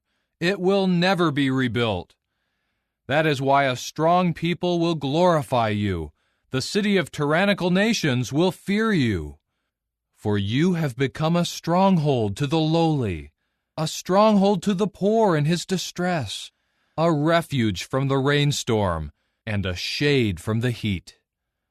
When the blast of the tyrants is like a rainstorm against a wall, as the heat in a parched land, you subdue the uproar of strangers. Like heat that is subdued by the shadow of a cloud, so the song of the tyrants is silenced. In this mountain, Jehovah of armies will make for all the peoples a banquet of rich dishes, a banquet of fine wine, of rich dishes filled with marrow, of fine filtered wine. In this mountain, he will do away with the shroud that is enveloping all the peoples, and the covering that is woven over all the nations. He will swallow up death forever, and the sovereign Lord Jehovah will wipe away the tears from all faces. The reproach of his people he will take away from all the earth, for Jehovah himself has spoken it. In that day they will say, "Look, this is our God. We have hoped in him, and he will save us. This is Jehovah. We have hoped in him. Let us be joyful and rejoice in the salvation by him." For the hand of Jehovah will rest on this mountain, and Moab will be trampled on in its place, like straw trampled into a pile of manure. He will slap out his hands into it, like a swimmer slapping out his hands to swim, and he will bring down its haughtiness with the skillful movements of his hands. And the fortified city, with your high walls of security, he will bring down. He will knock it down to the ground, to the very dust. Chapter 26. In that day, this song will be sung in the land of Judah. We have a strong city. He makes salvation its walls and its ramparts. Open up the gates, so that the righteous nation may enter, a nation that is keeping faithful conduct. You will safeguard those who fully lean on you. You will give them continuous peace, because it is in you that they trust. Trust in Jehovah forever, for Jah Jehovah is the eternal rock. For he has brought low those inhabiting the height, the lofty city. He brings it down. He brings it down to the earth. He casts it down to the dust. The foot will trample it, the feet of the afflicted, the steps of the lowly. The path of the righteous one is upright. Because you are upright, you will smooth out the course of the righteous. As we follow the path of your judgments, O Jehovah, our hope is in you. We long for your name and your memorial. In the night, I long for you with my whole being. Yes, my spirit keeps looking for you. For when there are judgments from you for the earth, the inhabitants of the land learn about righteousness. Even if the wicked is shown favor, he will not learn righteousness. Even in the land of uprightness he will act wickedly, and he will not see the majesty of Jehovah. O Jehovah, your hand is raised, but they do not see it. They will see your zeal for your people and be put to shame. Yes, the fire for your adversaries will consume them. O Jehovah, you will grant us peace, because everything we have done you have accomplished for us. O Jehovah our God, other masters besides you have ruled over us, but we make mention of your name alone. They are dead. They will not live. Powerless in death, they will not rise up. For you have turned your attention to them, to annihilate them and destroy all mention of them. You have enlarged the nation, O Jehovah. You have enlarged the nation. You have glorified yourself. You have greatly extended all the borders of the land. O Jehovah, during distress they turned to you. They poured out their prayer in a whisper when you disciplined them. Just as a pregnant woman about to give birth has labor pains and cries out in pain, so we have been because of you, O Jehovah. We became pregnant. We had labor pains, but it is as if we had given birth to wind. We have not brought salvation to the land, and no one is born to inhabit the land. Your dead will live. My corpses will rise up. Awake and shout joyfully, you residents in the dust, for your dew is as the dew of the morning, and the earth will let those powerless in death come to life. Go, my people, enter your inner rooms, and shut your doors behind you. Hide yourself for a brief moment until the wrath has passed by. For look, Jehovah is coming from his place to call the inhabitants of the land to account for their error, and the land will expose her bloodshed, and will no longer cover over her slain. Chapter 27. In that day, Jehovah, with his harsh and great and strong sword, will turn his attention to Leviathan, the gliding serpent, to Leviathan, the twisting serpent, and he will kill the monster that is in the sea. In that day, sing to her, a vineyard of foaming wine. I, Jehovah, am safeguarding her. Every moment I water her. I safeguard her night and day, so that no one may harm her. There is no wrath in me. Who will confront me with thorn bushes and weeds in the battle? I will trample them and set them on fire altogether. Otherwise, let him hold fast to my stronghold. Let him make peace with me. Peace let him make with me. In the coming days, Jacob will take root. Israel will blossom and sprout, and they will fill the land with produce. Must he be struck with the stroke of the one striking him? Or must he be killed as with the slaughter of his slain? With a startling cry, you will contend with her when sending her away. He will expel her with his fierce blast in the day of the east wind. So in this way the error of Jacob will be atoned for, and this will be the full fruitage when his sin is taken away. He will make all the stones of the altar like chalk stones that have been pulverized, and no sacred poles or incense stands will be left. For the fortified city will be deserted. The pastures will be forsaken and abandoned like a wilderness. There the calf will graze and lie down, and will consume her branches. When her twigs have dried up, women will come and break them off, making fires with them. For this people is without understanding. That is why their Maker will show them no mercy, and the one who formed them will show them no favor. In that day, Jehovah will beat out the fruit from the flowing stream of the river to the Wadi of Egypt, and you will be gathered up, one after the other, O people of Israel. In that day, a great horn will be blown, and those who are perishing in the land of Assyria, and those dispersed in the land of Egypt, will come and bow down to Jehovah in the holy mountain in Jerusalem. Chapter 28.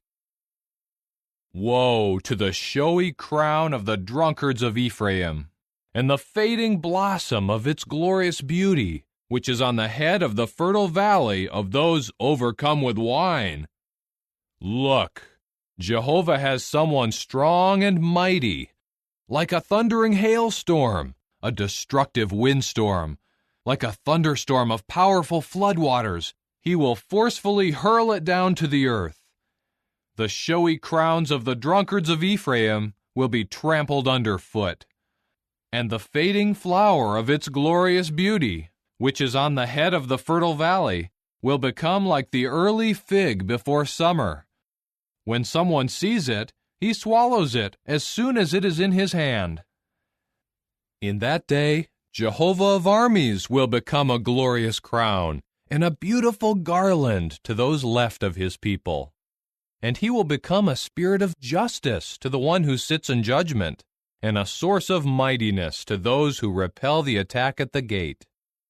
And these also go astray because of wine. Their alcoholic beverages make them stagger. Priest and prophet go astray because of alcohol. The wine confuses them, and they stagger from their alcohol. Their vision makes them go astray, and they stumble in judgment.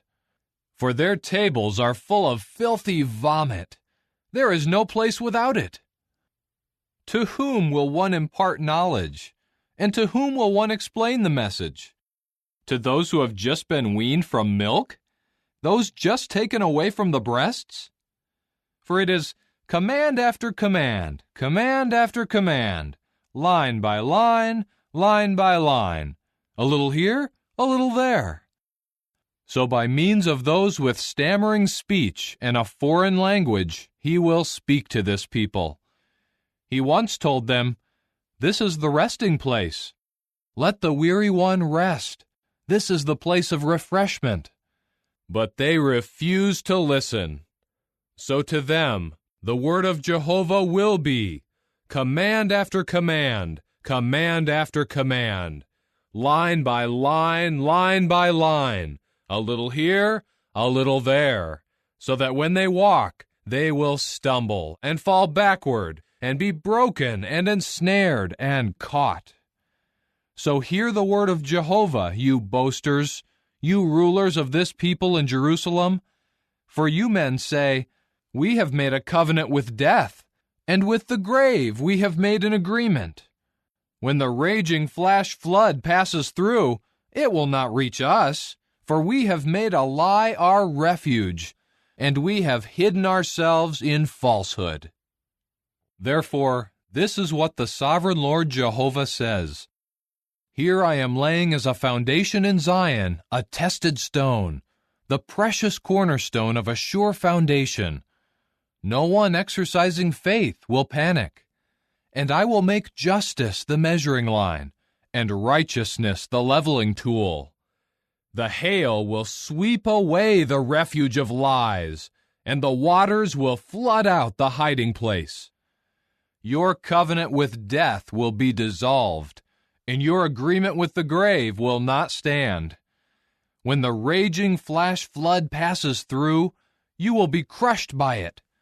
As often as it passes through, it will sweep you away, for it will pass through morning after morning, during the day and during the night. Only terror will make them understand what was heard. For the bed is too short to stretch out on, and the woven sheet is too narrow to wrap up in. For Jehovah will rise up as at Mount Perazim.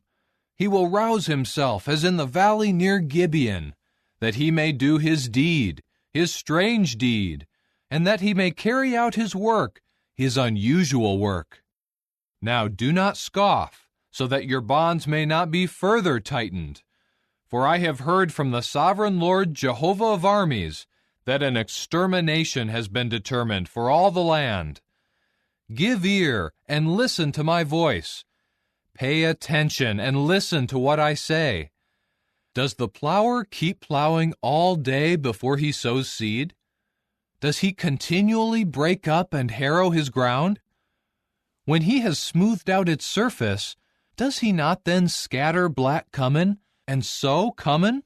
And does he not plant wheat, millet, and barley in their places, and spelt around the edges? For he teaches him the right way. His God instructs him. For black cumin is not crushed with a threshing sledge, and a wagon wheel is not driven over cumin. Rather, black cumin is beaten out with a rod, and cumin with a staff. Does a person crush grain for bread? No, he does not thresh it incessantly. And when he drives the roller of his wagon over it with his horses, he does not crush it. This also comes from Jehovah of armies, whose counsel is wonderful, and whose achievements are great. Chapter 29. Woe to Ariel, Ariel, the city where David encamped! Continue year after year. Let the cycle of festivals continue. But I will bring distress on Ariel, and there will be mourning and lamentation, and she will become to me like an altar hearth of God. I will encamp on all sides against you, and I will besiege you with a palisade, and raise up siege works against you. You will be brought low. From the ground you will speak, and what you say will be muffled by dust. Your voice will come from the ground, like the voice of a spirit medium, and your words will chirp from the dust. The crowd of your enemies will be like fine powder, the crowd of the tyrants just like the blowing chaff, and it will happen in an instant, suddenly. Jehovah of armies will give you his attention, with thunder and earthquake and a great noise, with storm wind and tempest and the flames of a consuming fire. Then the crowd of all the nations waging war against Ariel, all those waging war against her, the siege towers against her, and those bringing distress on her, will become like a dream, a vision of the night. Yes, it will be just as when someone hungry dreams that he is eating, but he wakes up hungry. And as when someone thirsty dreams that he is drinking, but he wakes up tired and thirsty. So it will happen with the crowd of all the nations that wage war against Mount Zion. Be stunned and amazed. Blind yourselves and be blinded. They are drunk, but not with wine. They are staggering, but not from alcohol. For Jehovah has poured a spirit of deep sleep on you. He has closed your eyes, the prophets, and he has covered your heads, the visionaries. Every vision becomes for you like the words of a sealed book. When they give it to someone who can read, saying, "Read this out loud, please," he will say, "I cannot, for it is sealed up." And when they give the book to someone who cannot read, saying, "Read this, please," he will say, "I cannot read at all." Jehovah says, "This people approach me with their mouth, and they honor me with their lips, but their heart is far removed from me, and their fear of me is based on commands of men that they have been taught. Therefore, I am the one who will again do wonderful things with this people, with wonder upon wonder. And the wisdom of their wise men will perish, and the understanding of their discreet men will be hidden. Woe to those who go to great lengths to conceal their plans from Jehovah. Their deeds are done in a dark place, while they say, 'Who sees us? Who knows about us?' How you twist things! Should the potter be regarded the same as the clay? Should what is made say about its maker, 'He did not make me'? And does what is formed say about its former, 'He shows no understanding'? In just a short time, Lebanon will be turned into an orchard, and the orchard will be regarded as a forest. In that day, the deaf will hear the words of the book, and out of the gloom and darkness, the eyes of the blind will see. The meek will rejoice greatly in Jehovah, and the poor among men will be joyful in the Holy One of Israel. For the tyrant will be no more. The boaster will come to his finish, and all those keeping alert to do harm will be destroyed. Those who with a false word make others guilty, who lay traps for the defender in the city gate, and who with empty arguments deny justice to the righteous one. So this is what Jehovah, who redeemed Abraham, says to the house of Jacob. Jacob will no longer be ashamed, and no more will his face grow pale. For when he sees his children, who are the work of my hands, in his midst, they will sanctify my name. Yes, they will sanctify the Holy One of Jacob, and they will stand in awe of the God of Israel. Those who are wayward in spirit will acquire understanding, and those who complain will accept instruction. Chapter 30. Woe to the stubborn sons, declares Jehovah, who carry out plans that are not mine, who make alliances but not by my Spirit, in order to add sin to sin. They go down to Egypt without consulting me, to take shelter under Pharaoh's protection, and to take refuge in the shadow of Egypt. But the protection of Pharaoh will become for you a reason for shame, and refuge in Egypt's shadow a cause for humiliation. For his princes are in Zoan, and his envoys have reached Hanes. They will all be put to shame by a people who can bring no benefit to them, who offer no help and no benefit, only shame and disgrace. A pronouncement against the beasts of the south. Through the land of distress and hardship, of the lion, the roaring lion, of the viper and the flying fiery snake, they carry their wealth on the backs of donkeys, and their supplies on the humps of camels. But these things will not benefit the people, for Egypt's help is completely useless. So I have called this one Rahab, who sits still. Now go, write it on a tablet in their presence, and inscribe it in a book, so that it may serve for a future day as a permanent witness. For they are a rebellious people, deceitful sons, sons who are unwilling to hear the law of Jehovah. They say to the seers, "Do not see," and to the visionaries, "Do not tell us truthful visions, tell us flattering things, envision deceptive illusions. Turn aside from the way, deviate from the path. Quit putting before us the Holy One of Israel." Therefore, this is what the Holy One of Israel says. Since you reject this word, and you trust in fraud and deceit, and you rely on these, so this error will be for you like a broken wall, like a bulging high wall ready to fall. It will crash suddenly in an instant. It will be broken like a large potter's jar, so completely smashed that no fragment among its pieces will be left to rake the fire from the fireplace, or to scoop water from a puddle. For this is what the sovereign Lord Jehovah, the Holy One of Israel, says. By returning to me and resting, you will be saved. Your strength will be in keeping calm and showing trust. But you were unwilling. Instead, you said, "No, we will flee on horses." So flee you will. And on swift horses we will ride. So those pursuing you will be swift. 1,000 will tremble at the threat of one. At the threat of 5 you will flee, until what is left of you is like a mast on the top of a mountain, like a signal pole on a hill. But Jehovah is waiting patiently to show you favor, and he will rise up to show you mercy. For Jehovah is a God of justice. Happy are all those keeping an expectation of him.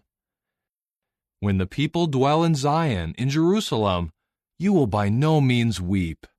He will surely show you favor at the sound of your cry for help. He will answer you as soon as he hears it.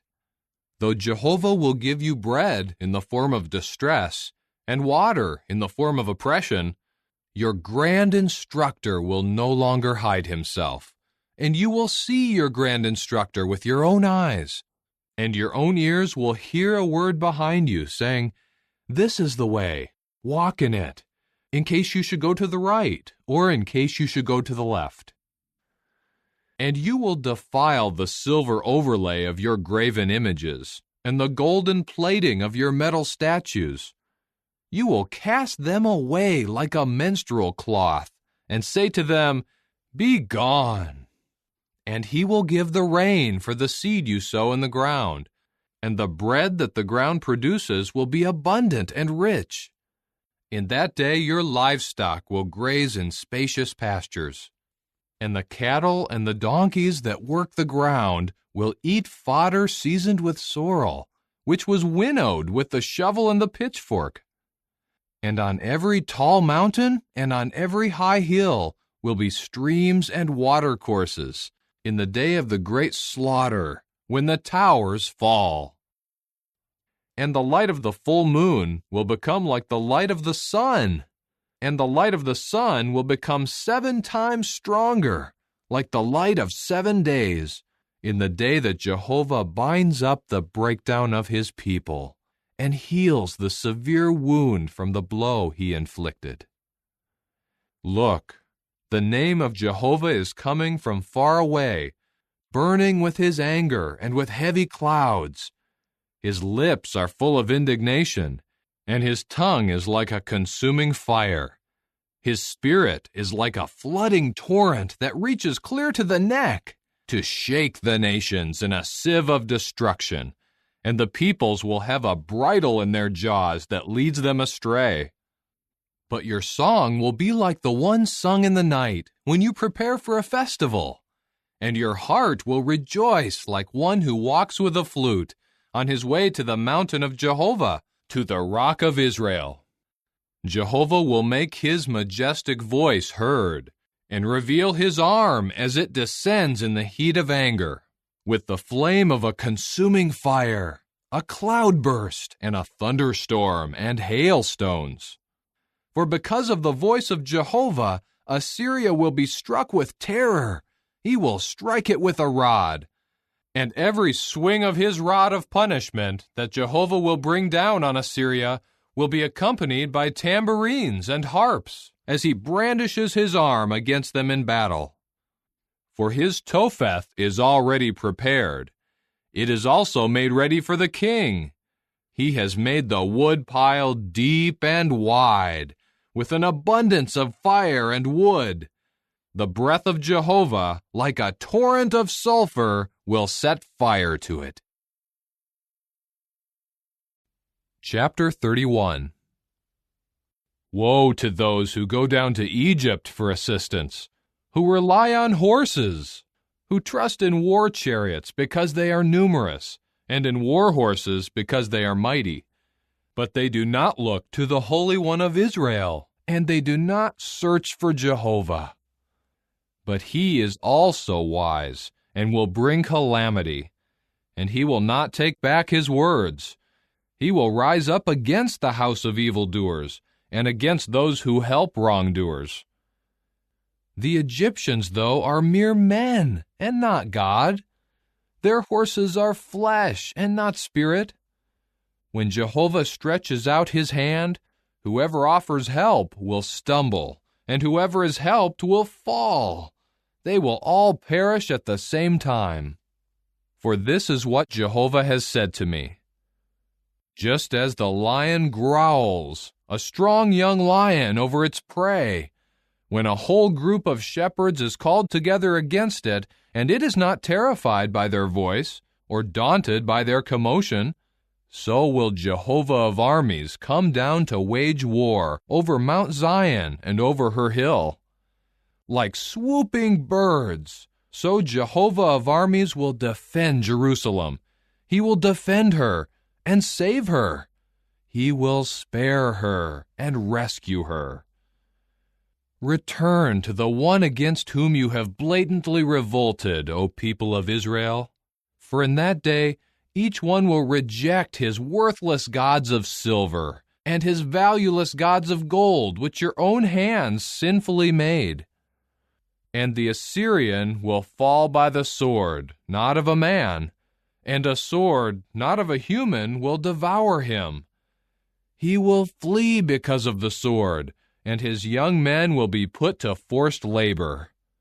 His crag will pass away because of sheer fright, and his princes will be terrified because of the signal pole, declares Jehovah, whose light is in Zion, and whose furnace is in Jerusalem. Chapter 32. Look, a king will reign for righteousness, and princes will rule for justice.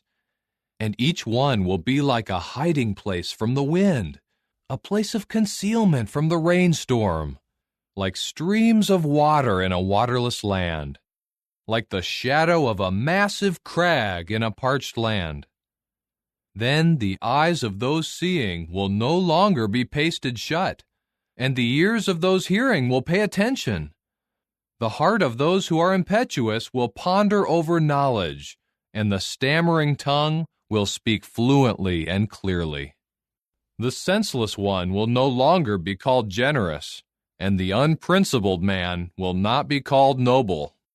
For the senseless one will speak nonsense, and his heart will devise harmful things, to promote apostasy, and to speak what is wayward against Jehovah, to cause the hungry one to go unfed, and to deprive the thirsty one of something to drink. The devices of the unprincipled man are bad. He promotes shameful conduct, to ruin the afflicted one with lies, even when the poor speaks what is right. But the generous one has generous intentions, and in generous endeavors he perseveres. You complacent women, get up and listen to my voice. You carefree daughters, pay attention to what I say. In a little over a year, you who are carefree will shudder, because no fruit will have been gathered when the grape harvest ends. Tremble, you complacent women. Shudder, you who are carefree. Strip yourselves bare and put sackcloth around your hips. Beat your breasts in lamentation over the desirable fields and the fruitful vine. For the ground of my people will be covered with thorns and briars. They will cover all the houses of rejoicing, yes, the city of exultation. For the fortified tower has been forsaken. The noisy city has been abandoned.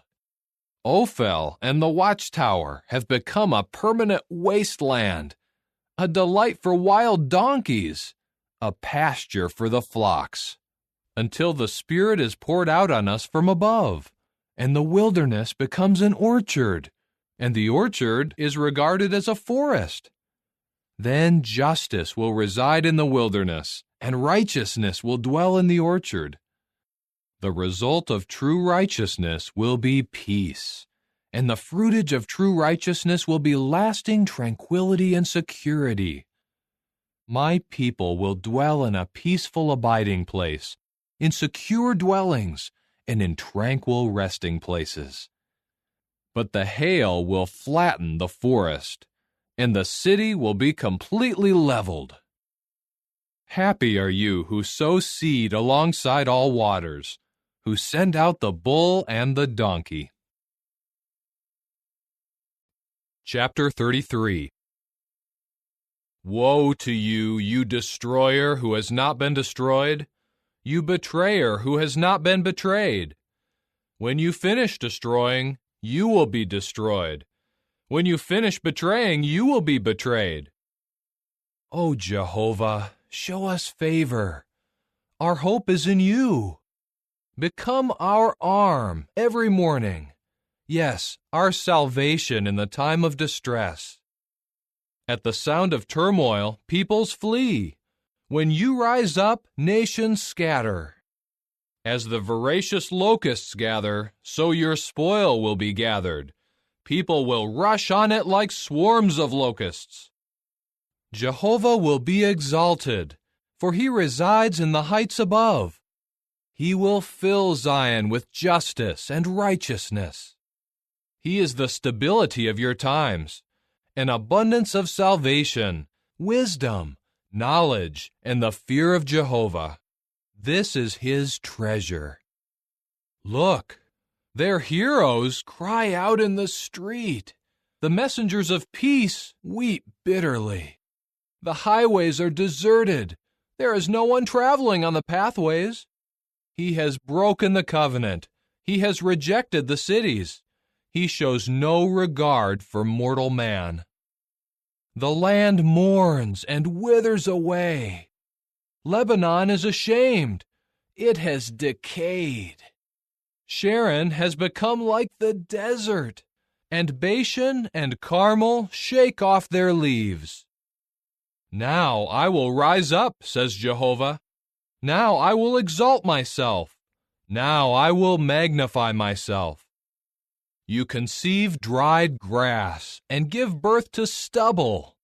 Your own spirit will consume you like a fire, and peoples will become as the burnings of lime. As thorns cut down, they will be set ablaze with fire. You who are far away, listen to what I will do, and you who are nearby, acknowledge my might. The sinners in Zion are in dread. Trembling has seized the apostates. Who of us can live where there is a consuming fire? Who of us can live with unquenchable flames? The one who walks in continual righteousness, who speaks what is upright, who rejects dishonest fraudulent gain, whose hands refuse a bribe rather than grabbing it, who closes his ear to talk of bloodshed, and who shuts his eyes to avoid seeing what is bad. He will reside in the heights. His secure refuge will be in rocky strongholds. His bread will be provided, and his water supply will never fail. Your eyes will behold a king in his splendor.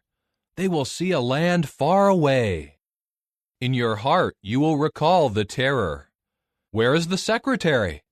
Where is the one who weighed out the tribute? Where is the one who counted the towers? You will no more see the insolent people, a people whose language is too obscure to comprehend, whose stammering tongue you cannot understand. Behold Zion, the city of our festivals. Your eyes will see Jerusalem as a tranquil dwelling place, a tent that will not be moved. Never will its tent pins be pulled out, and none of its ropes will be torn apart. But there the majestic one, Jehovah, will be for us a region of rivers, of wide canals, where no galley fleet will go, and no majestic ships will pass by. For Jehovah is our judge. Jehovah is our lawgiver. Jehovah is our king. He is the one who will save us. Your ropes will hang loose. They cannot hold up the mast, nor spread the sail. At that time an abundance of spoil will be divided up. Even the lame will take much plunder, and no resident will say, I am sick. The people dwelling in the land will be pardoned for their error. Chapter 34. Come close to hear, you nations, and pay attention, you peoples. Let the earth and that which fills it listen, the land and all its produce. For Jehovah's indignation is against all the nations, and his wrath is against all their army. He will devote them to destruction. He will give them to the slaughter. Their slain will be thrown out, and the stench of their carcasses will ascend. The mountains will melt because of their blood. All the army of the heavens will rot away, and the heavens will be rolled up like a scroll. All their army will wither away, as a withered leaf falls from the vine, and a shriveled fig from the fig tree. For in the heavens my sword will be drenched. It will descend on Edom in judgment, on the people whom I devoted to destruction. Jehovah has a sword. It will be covered with blood. It will be covered with the fat, with the blood of young rams and goats, with the kidney fat of rams. For Jehovah has a sacrifice in Basra, a great slaughter in the land of Edom. The wild bulls will go down with them, the young bulls with the powerful ones. Their land will be drenched in blood, and their dust will be soaked with fat. For Jehovah has a day of vengeance, a year of retribution for the legal case over Zion. Her streams will be changed into pitch, and her dust into sulfur, and her land will become like burning pitch. By night or by day it will not be extinguished. Its smoke will keep ascending forever. From generation to generation she will remain devastated. No one will pass through her forever and ever. The pelican and the porcupine will possess her, and long-eared owls and ravens will reside in her. He will stretch out over her the measuring line of emptiness and the plumb line of desolation. None of her nobles will be called to the kingship, and all her princes will come to nothing. Thorns will grow in her fortified towers, nettles and thorny weeds in her fortresses. She will become a lair of jackals, an enclosure for ostriches. Desert creatures will meet up with howling animals, and the wild goat will call to its companion. Yes, there the nightjar will settle and find a place of rest. There the arrow snake will make its nest and lay eggs, and it will hatch them and gather them in its shadow. Yes, there the kites will gather, each one with her mate. Search in the book of Jehovah and read it out loud. Not one of them will be missing. None of them will be lacking a mate, for it is the mouth of Jehovah that has given the order, and it is his Spirit that has gathered them together. He is the one who has cast the lot for them, and his own hand has measured out their assigned place. They will possess it for all time. They will reside in it throughout all generations. Chapter 35. The wilderness and the parched land will exult, and the desert plain will be joyful and blossom as the saffron. Without fail it will blossom, it will rejoice and shout for joy. The glory of Lebanon will be given to it, the splendor of Carmel and of Sharon. They will see the glory of Jehovah, the splendor of our God. Strengthen the weak hands, and make firm the knees that are shaking. Say to those who are anxious at heart, "Be strong, do not be afraid. Look, your own God will come with vengeance. God will come with retribution. He will come and save you." At that time the eyes of the blind will be opened, and the ears of the deaf will be unstopped. At that time the lame will leap like the deer, and the tongue of the speechless will shout for joy. For waters will burst forth in the wilderness, and streams in the desert plain. The heat-parched ground will become a reedy pool, and the thirsty ground springs of water. In the lairs where jackals rested, there will be green grass, and reeds, and papyrus. And a highway will be there. Yes, a way called the way of holiness. The unclean one will not travel on it. It is reserved for the one walking on the way. No one foolish will stray onto it. No lion will be there, and no vicious wild beasts will come on it. They will not be found there. Only the repurchased ones will walk there. Those redeemed by Jehovah will return and come to Zion with a joyful cry. Unending joy will crown their heads. Exultation and rejoicing will be theirs, and grief and sighing will flee away. Chapter 36. In the 14th year of King Hezekiah, Sennacherib the king of Assyria came up against all the fortified cities of Judah and captured them. The king of Assyria then sent the Rabshakeh with a vast army from Lachish to King Hezekiah in Jerusalem. They took up a position by the conduit of the upper pool, which is at the highway of the laundryman's field. Then Eliakim, son of Hilkiah, who was in charge of the household, Shebna the secretary, and Joah son of Asaph the recorder came out to him. So the Rabshakeh said to them, "Please say to Hezekiah, This is what the great king, the king of Assyria, says. What is the basis for your confidence? You are saying, I have a strategy and the power to wage war, but these are empty words. In whom have you put trust so that you dare to rebel against me? Look, you trust in the support of this crushed reed Egypt, which, if a man should lean on it, would enter into his palm and pierce it. That is the way Pharaoh, king of Egypt, is to all those who trust in him. And if you should say to me, we trust in Jehovah our God, is he not the one whose high places and altars Hezekiah has removed, while he says to Judah and Jerusalem, you should bow down before this altar? So now, make this wager, please, with my lord, the king of Assyria. I will give you 2,000 horses, if you are able to find enough riders for them. How then could you drive back even one governor who is the least of my lord's servants, while you put your trust in Egypt for chariots and for horsemen? Now is it without authorization from Jehovah that I have come up against this land to destroy it?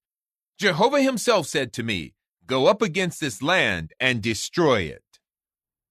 At this, Eliakim and Shebna and Joah said to the Rabshakeh, Speak to your servants, please, in the Aramaic language, for we can understand it. Do not speak to us in the language of the Jews, in the hearing of the people on the wall. But the Rabshakeh said, Is it just to your lord and to you that my lord sent me to speak these words? Is it not also to the men who sit on the wall, those who will eat their own excrement and drink their own urine along with you? Then the Rabshakeh stood and called out loudly in the language of the Jews, saying, Hear the word of the great king, the king of Assyria. This is what the king says. Do not let Hezekiah deceive you, for he is not able to rescue you. And do not let Hezekiah cause you to trust in Jehovah by saying, Jehovah will surely rescue us, and this city will not be given into the hand of the king of Assyria. Do not listen to Hezekiah, for this is what the king of Assyria says. Make peace with me and surrender, and each of you will eat from his own vine and from his own fig tree, and will drink the water of his own cistern, until I come and take you to a land like your own land, a land of grain and new wine, a land of bread and vineyards.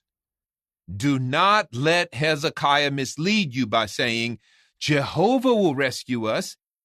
Have any of the gods of the nations rescued their land out of the hand of the king of Assyria? Where are the gods of Hamath and Arpad?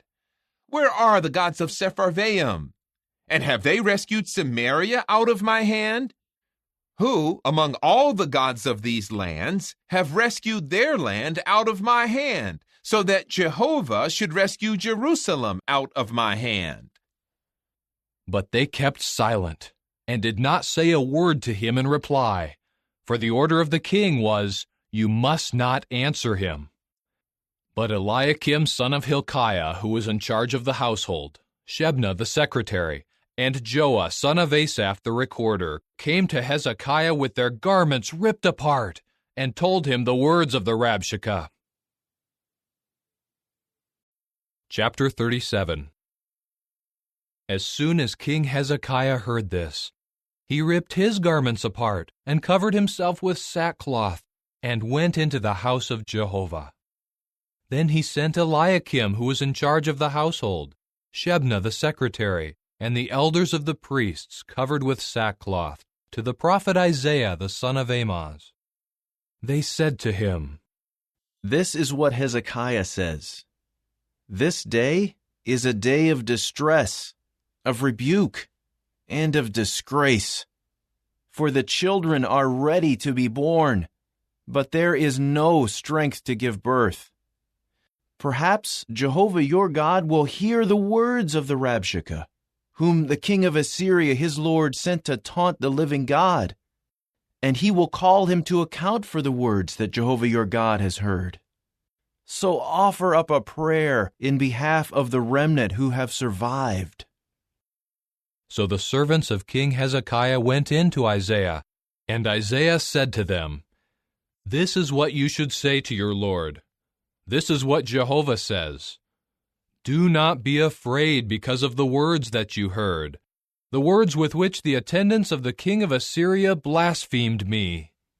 Here I am putting a thought in his mind, and he will hear a report and return to his own land, and I will make him fall by the sword in his own land." After the Rabshakeh heard that the king of Assyria had pulled away from Lachish, he returned to him and found him fighting against Libnah. Now the king heard it said about King Tirhakah of Ethiopia, "He has come out to fight against you." When he heard this, he sent messengers again to Hezekiah, saying, "This is what you should say to King Hezekiah of Judah. Do not let your God in whom you trust deceive you by saying, 'Jerusalem will not be given into the hand of the king of Assyria.' Look, you have heard what the kings of Assyria did to all the lands by devoting them to destruction. Will you alone be rescued? Did the gods of the nations that my forefathers destroyed rescue them? Where are Gozan, Haran, Rezeph, and the people of Eden who are in Telassar? Where is the king of Hamath, the king of Arpad, and the king of the cities of Sepharvaim, and of Hena, and of Ivah?" Hezekiah took the letters out of the hand of the messengers and read them. Hezekiah then went up to the house of Jehovah and spread them out before Jehovah. And Hezekiah began to pray to Jehovah and say, "O Jehovah of armies, the God of Israel, sitting enthroned above the cherubs, you alone are the true God of all the kingdoms of the earth. You made the heavens and the earth. Incline your ear, O Jehovah, and hear. Open your eyes, O Jehovah, and see. Hear all the words that Sennacherib has sent to taunt the living God. It is a fact, O Jehovah, that the kings of Assyria have devastated all the lands as well as their own land, and they have thrown their gods into the fire, because they were not gods, but the work of human hands, wood and stone. That is why they could destroy them. But now, O Jehovah our God, save us out of his hand, so that all the kingdoms of the earth may know that you alone are God, O Jehovah." Isaiah son of Amoz then sent this message to Hezekiah. "This is what Jehovah the God of Israel says. Because you prayed to me concerning King Sennacherib of Assyria, this is the word that Jehovah has spoken against him. The virgin daughter of Zion despises you. She scoffs at you. The daughter of Jerusalem shakes her head at you. Whom have you taunted and blasphemed? Against whom have you raised your voice and lifted your arrogant eyes? It is against the Holy One of Israel. Through your servants you have taunted Jehovah and said, 'With the multitude of my war chariots I will ascend the heights of mountains, the remotest parts of Lebanon. I will cut down its lofty cedars, its choice juniper trees. I will enter its highest retreats, its densest forests. I will dig wells and drink waters. I will dry up the streams of Egypt with the soles of my feet.' Have you not heard? From long ago it was determined. From days gone by I have prepared it. Now I will bring it about. You will turn fortified cities into desolate piles of ruins. Their inhabitants will be helpless. They will be terrified and put to shame. They will become as vegetation of the field and green grass, as grass of the roofs that is scorched by the east wind. But I well know when you sit, when you go out, when you come in, and when you are enraged against me, because your rage against me and your roaring have reached my ears. So I will put my hook in your nose and my bridle between your lips, and I will lead you back the way you came. And this will be the sign for you. This year you will eat what grows on its own, and in the second year you will eat grain that sprouts from that. But in the third year you will sow seed and reap, and you will plant vineyards and eat their fruitage. Those of the house of Judah who escape, those who are left, will take root downward and produce fruit upward. For a remnant will go out of Jerusalem, and survivors from Mount Zion. The zeal of Jehovah of armies will do this. Therefore, this is what Jehovah says about the king of Assyria. He will not come into this city, or shoot an arrow there, or confront it with a shield, or cast up a siege rampart against it. By the way he came, he will return. He will not come into this city, declares Jehovah. I will defend this city, and save it for my own sake, and for the sake of my servant David. And the angel of Jehovah went out, and struck down 185,000 men in the camp of the Assyrians. When people rose up early in the morning, they saw all the dead bodies. So King Sennacherib of Assyria departed, and returned to Nineveh, and stayed there. And as he was bowing down at the house of his god Nisroch, his own sons Adramelech and Sharezer struck him down with the sword, and then escaped to the land of Ararat. And his son Esarhaddon became king in his place. Chapter 38. In those days Hezekiah became sick, and was at the point of death.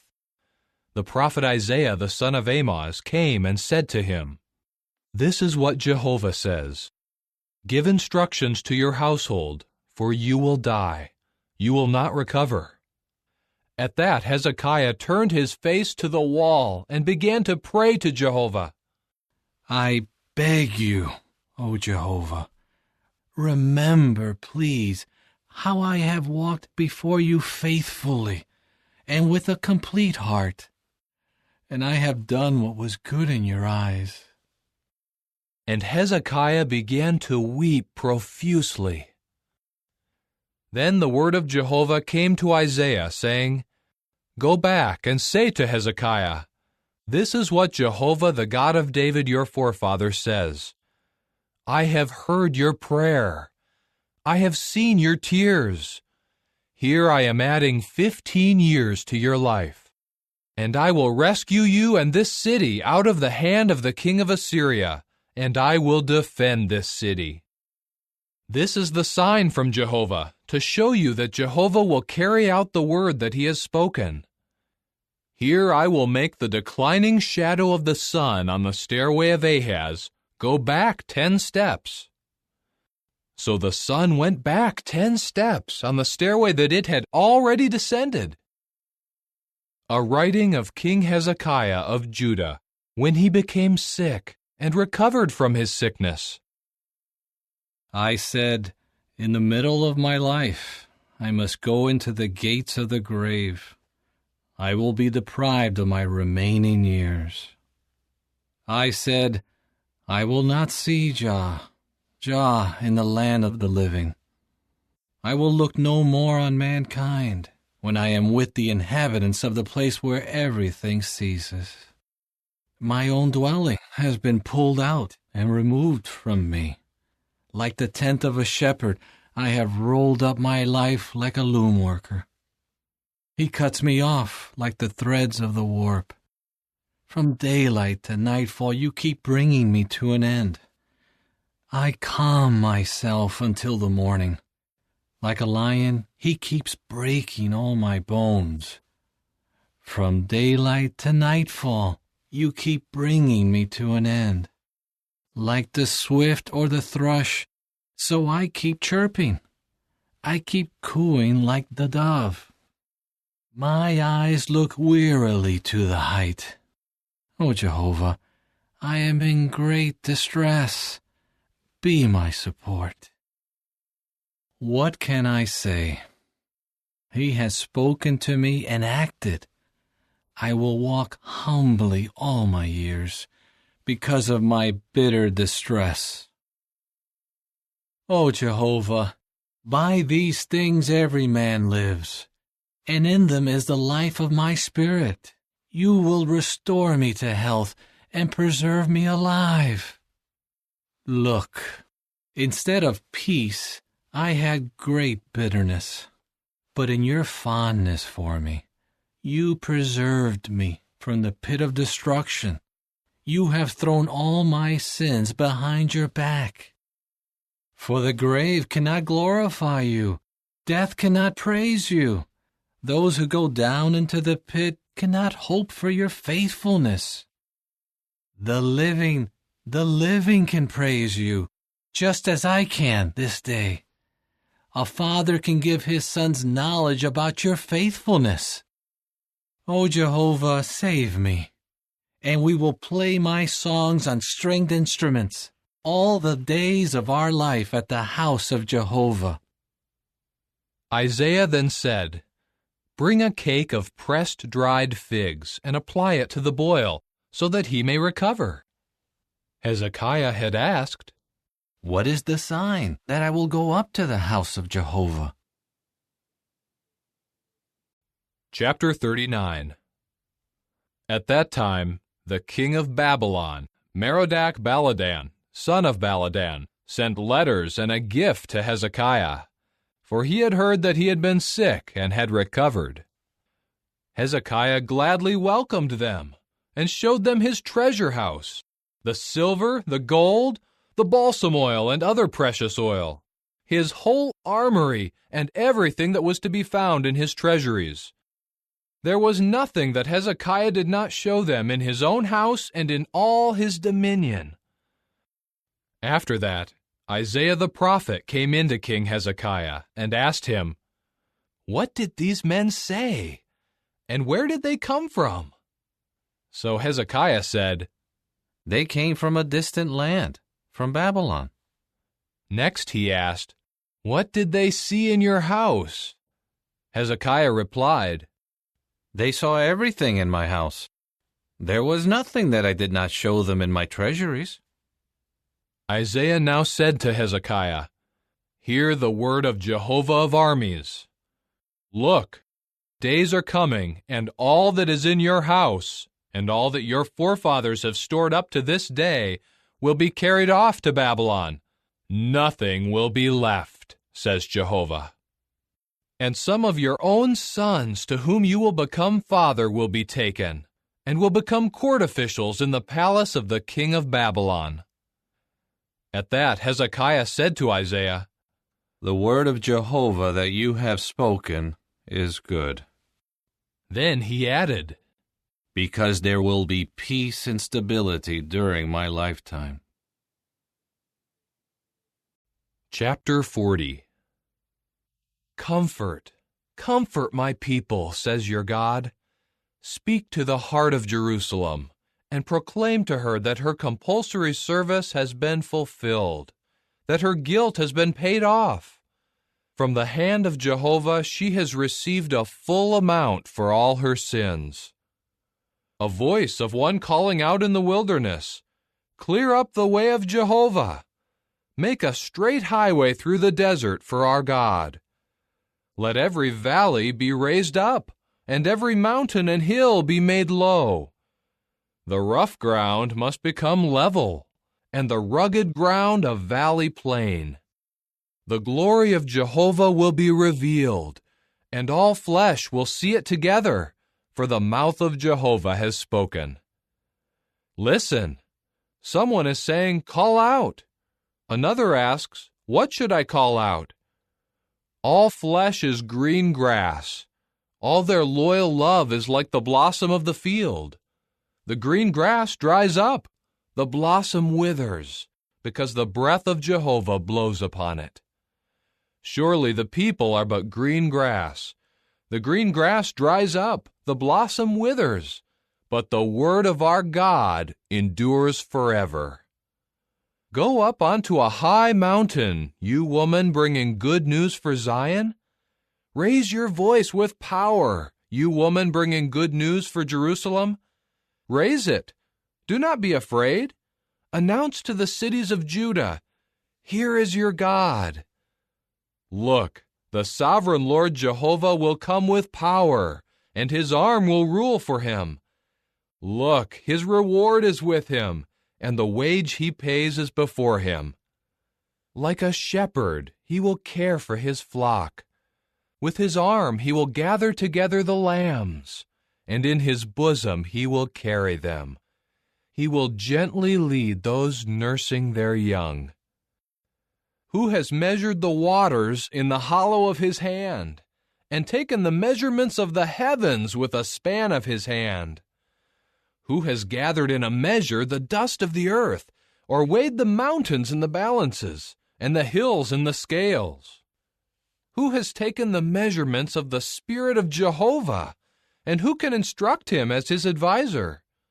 With whom did he consult to gain understanding?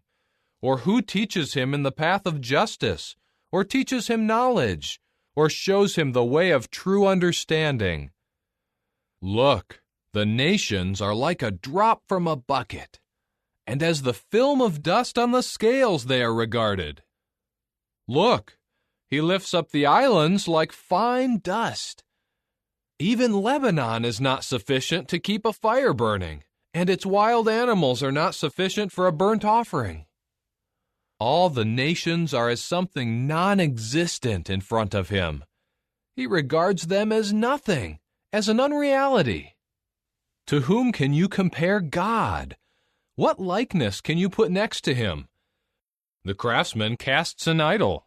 The metalworker overlays it with gold, and he forges silver chains. He chooses a tree for his contribution, a tree that will not rot. He searches for a skilled craftsman to prepare a carved image that will not topple over. Do you not know? Have you not heard?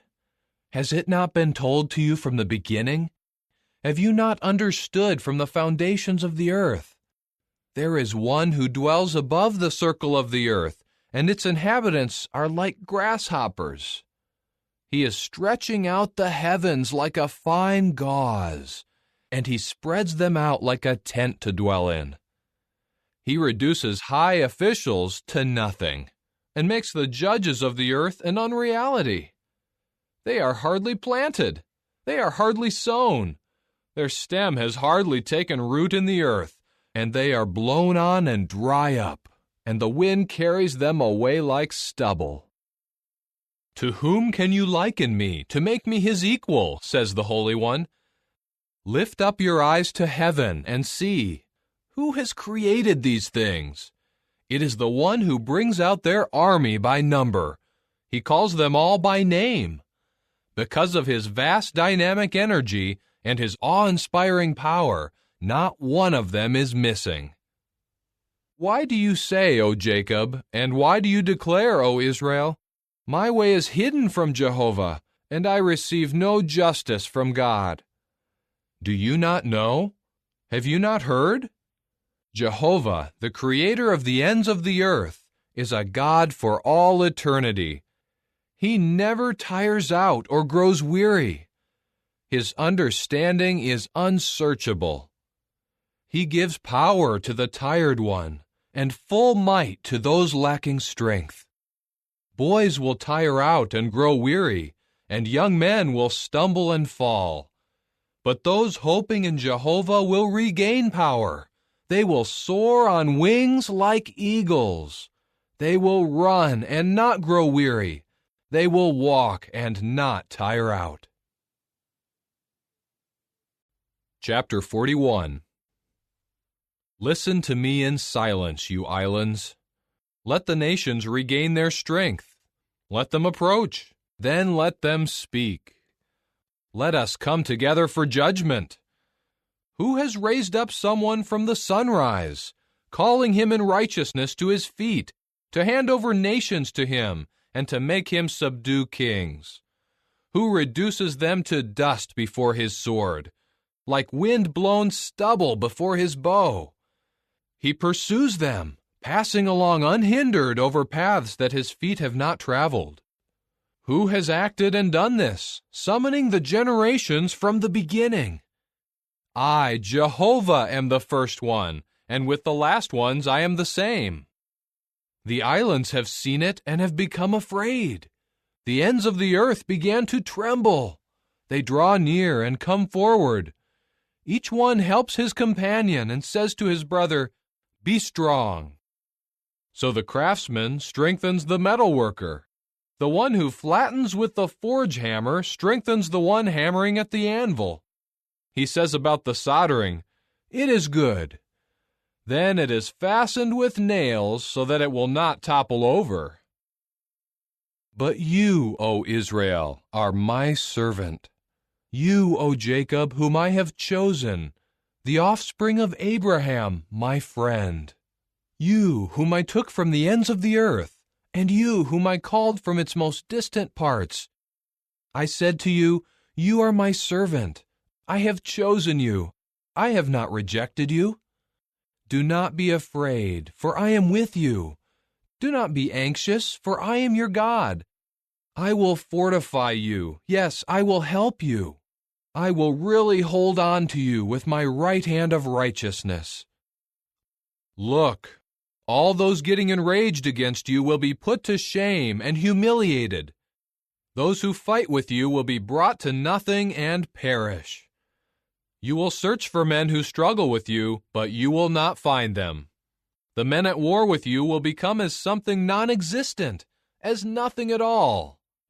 For I, Jehovah your God, am grasping your right hand, the one saying to you, "Do not be afraid, I will help you." Do not be afraid, you worm Jacob.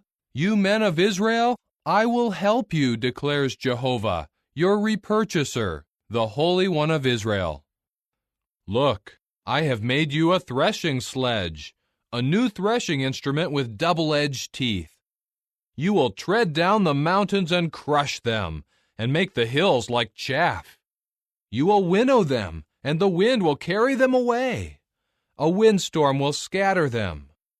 You will be joyful in Jehovah, and you will boast in the Holy One of Israel. The needy and the poor are seeking water, but there is none. Their tongue is dry from thirst. I, Jehovah, will answer them. I, the God of Israel, will not abandon them. I will make rivers flow on the bare hills and springs in the valley plains. I will turn the wilderness into a reedy pool of water and the waterless land into springs of water. In the desert I will plant the cedar tree, the acacia and the myrtle and the pine tree. In the desert plain I will plant the juniper tree, together with the ash and the cypress tree, so that all people may see and know and pay attention and understand that the hand of Jehovah has done this, and the Holy One of Israel has created it. Present your case, says Jehovah. Produce your arguments, says the King of Jacob. Produce evidence, and tell us the things that will happen. Do tell us about the former things, so that we may reflect on them and know their outcome. Or declare to us the things that are coming. Tell us what will happen in the future, so that we may know that you are gods. Yes, do something, good or bad, so that we may be amazed when we see it. Look, you are something non-existent, and your achievement is nothing. Anyone who chooses you is detestable.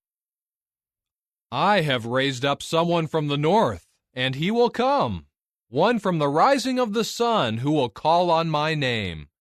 He will trample rulers as if they were clay, like a potter who treads moist clay.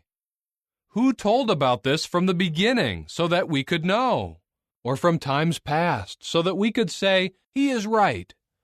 Indeed, no one announced it, no one declared it, no one heard anything from you. I was the first to say to Zion, look, here they are. And to Jerusalem I will send a bearer of good news. But I kept looking, and there was no one. There was not one among them to give advice, and I kept asking them to reply. Look, all of them are a delusion. Their works are nothing. Their metal images are wind and unreality. Chapter 42. Look, my servant whom I support, my chosen one whom I have approved. I have put my spirit in him. He will bring justice to the nations. He will not cry out or raise his voice, and he will not make his voice heard in the street. No crushed reed will he break, and no smoldering wick will he extinguish. In faithfulness he will bring justice.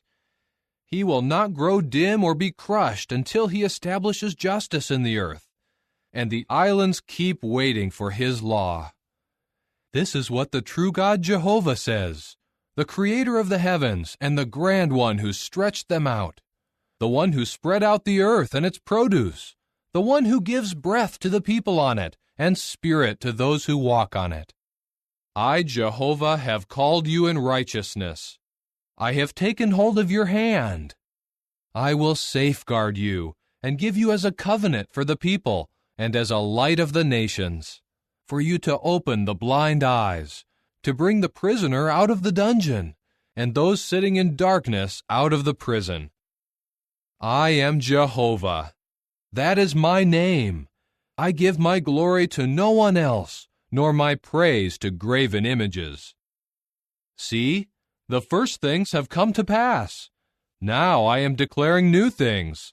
Before they spring up, I tell you about them. Sing to Jehovah a new song, his praise from the ends of the earth.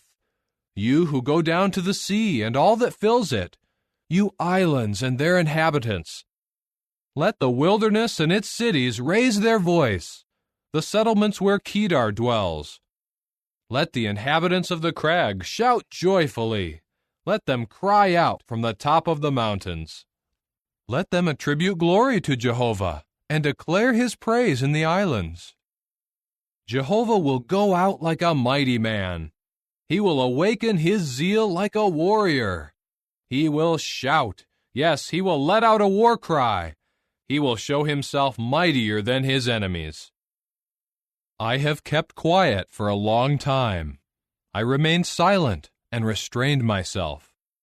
Like a woman giving birth, I will groan, pant, and gasp all at once.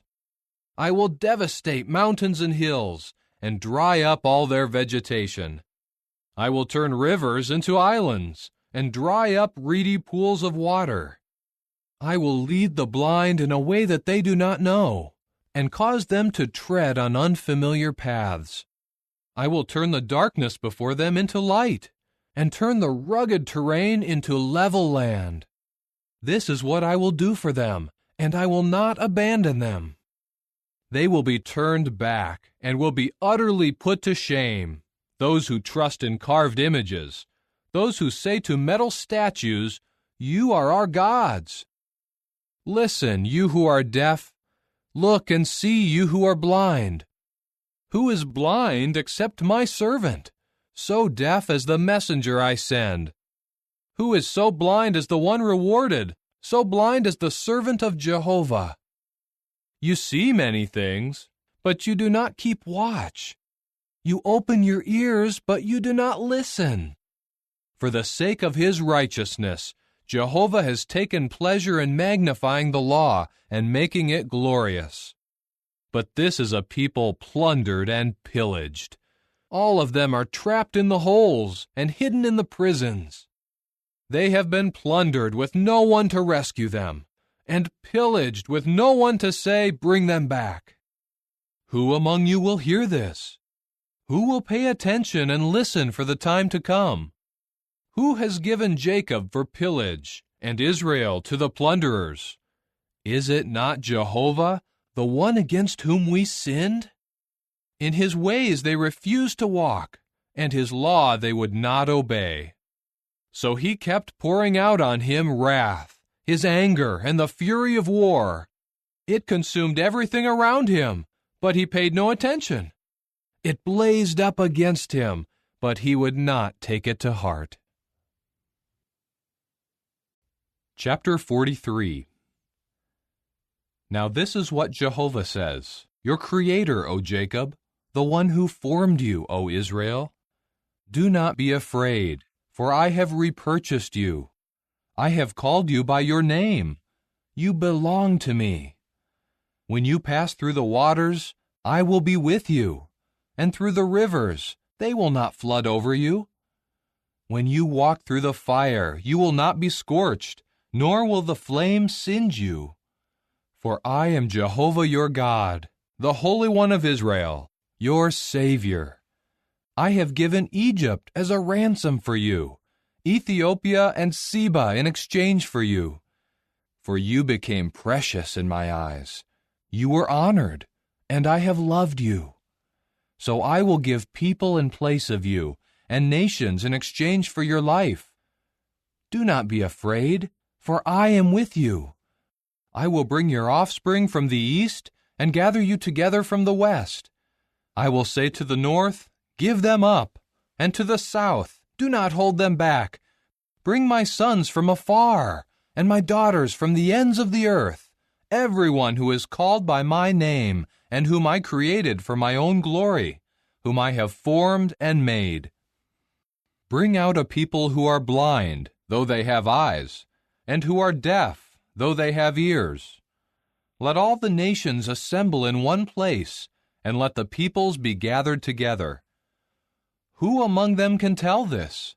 Or can they cause us to hear the first things? Let them present their witnesses to prove themselves right, or let them hear and say, it is the truth. You are my witnesses, declares Jehovah, yes, my servant whom I have chosen, so that you may know and have faith in me, and understand that I am the same one. Before me no God was formed, and after me there has been none. I am Jehovah, and besides me there is no Savior. I am the one who declared and saved and made known when there was no foreign God among you. So you are my witnesses, declares Jehovah, and I am God. Also, I am always the same one, and no one can snatch anything out of my hand. When I act, who can prevent it? This is what Jehovah says, your repurchaser, the Holy One of Israel. For your sakes I will send to Babylon and bring down all the bars of the gates, and the Chaldeans in their ships will cry out in distress. I am Jehovah, your Holy One, the Creator of Israel, your King. This is what Jehovah says, the one making a way through the sea, and a path even through turbulent waters, the one who draws out the war chariot and the horse, the army together with the mighty warriors. They will lie down and not get up. They will be extinguished, snuffed out like a burning wick.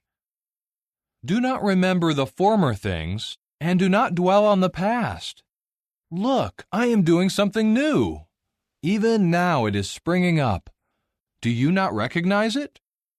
I will make a way through the wilderness, and rivers through the desert. The wild beast of the field will honor me, the jackals and the ostriches. For I provide water in the wilderness, rivers in the desert, for my people, my chosen one, to drink. The people whom I formed for myself, so that they might declare my praise. But you have not called on me, O Jacob, because you grew weary of me, O Israel. You have not brought me sheep for your whole burnt offerings, or glorified me with your sacrifices. I have not compelled you to bring me a gift, nor have I made you weary by demanding frankincense. You did not buy me sweet cane with your money, and with the fat of your sacrifices you did not satisfy me. Instead, you have burdened me with your sins, and made me weary with your errors. I am the one who is blotting out your transgressions for my own sake, and I will not remember your sins. Remind me. Let us bring our case against each other. Tell your side of it to prove you are in the right. Your first forefathers sinned, and your own spokesmen have rebelled against me. So I will profane the princes of the holy place, and I will give Jacob over to destruction, and subject Israel to insulting words. Chapter 44. Now listen, O Jacob my servant, and you, O Israel, whom I have chosen. This is what Jehovah says, your Maker and the one who formed you, who has helped you from the womb. Do not be afraid, my servant Jacob, and you, Jeshurun, whom I have chosen. For I will pour out water on the thirsty one, and flowing streams on the dry ground. I will pour out my Spirit on your offspring, and my blessing on your descendants. And they will spring up as among the green grass, like poplars by the streams of water. One will say, I belong to Jehovah. Another will call himself by the name of Jacob, and yet another will write on his hand, belonging to Jehovah, and he will adopt the name of Israel. This is what Jehovah says, the King of Israel and his repurchaser, Jehovah of armies. I am the first and I am the last. There is no God but me. Who is there like me? Let him call out and tell it and prove it to me. From the time I established the people of long ago, let them tell both the things to come and what will yet happen. Do not be in dread, and do not become paralyzed with fear. Have I not told each of you beforehand and declared it? You are my witnesses. Is there any God but me? No, there is no other rock. I know of none. All who form carved images amount to nothing, and their cherished objects will be of no benefit. As their witnesses, they see nothing and know nothing, so those who made them will be put to shame. Who would form a god or cast a metal image that can bring no benefit? Look, all his associates will be put to shame. The craftsmen are mere humans. Let them all assemble and take their stand. They will be terrified and be put to shame together. The metalsmith works the iron over the coals with his tool. He forms it with hammers, working it with his powerful arm. Then he grows hungry, and his strength fails. He drinks no water and grows tired. The woodcarver stretches the measuring line, tracing out the pattern with red chalk. He works it with a wood scraper and traces it with a compass. He patterns it after a man, with the beauty of a man, to sit in a house. There is one whose work is to cut down cedars. He selects a certain type of tree, an oak, and he lets it grow strong among the trees of the forest. He plants a laurel tree, and the rain makes it grow. Then it becomes fuel for a man to make fires. He takes part of it to warm himself. He builds a fire and bakes bread, but he also makes a god and worships it. He makes it into a carved image, and he bows down before it. Half of it he burns up in a fire. With that half he roasts the meat that he eats, and he is satisfied. He also warms himself and says, "Ah, I am warm as I watch the fire." But the rest of it he makes into a god, into his carved image. He bows down to it and worships it. He prays to it and says, "Save me, for you are my God." They know nothing, they understand nothing, because their eyes are sealed shut and they cannot see, and their heart has no insight. No one reflects in his heart, or has knowledge or understanding, saying, "Half of it I burned up in a fire, and on its coals I baked bread and roasted meat to eat. Should I then make the rest of it into a detestable thing?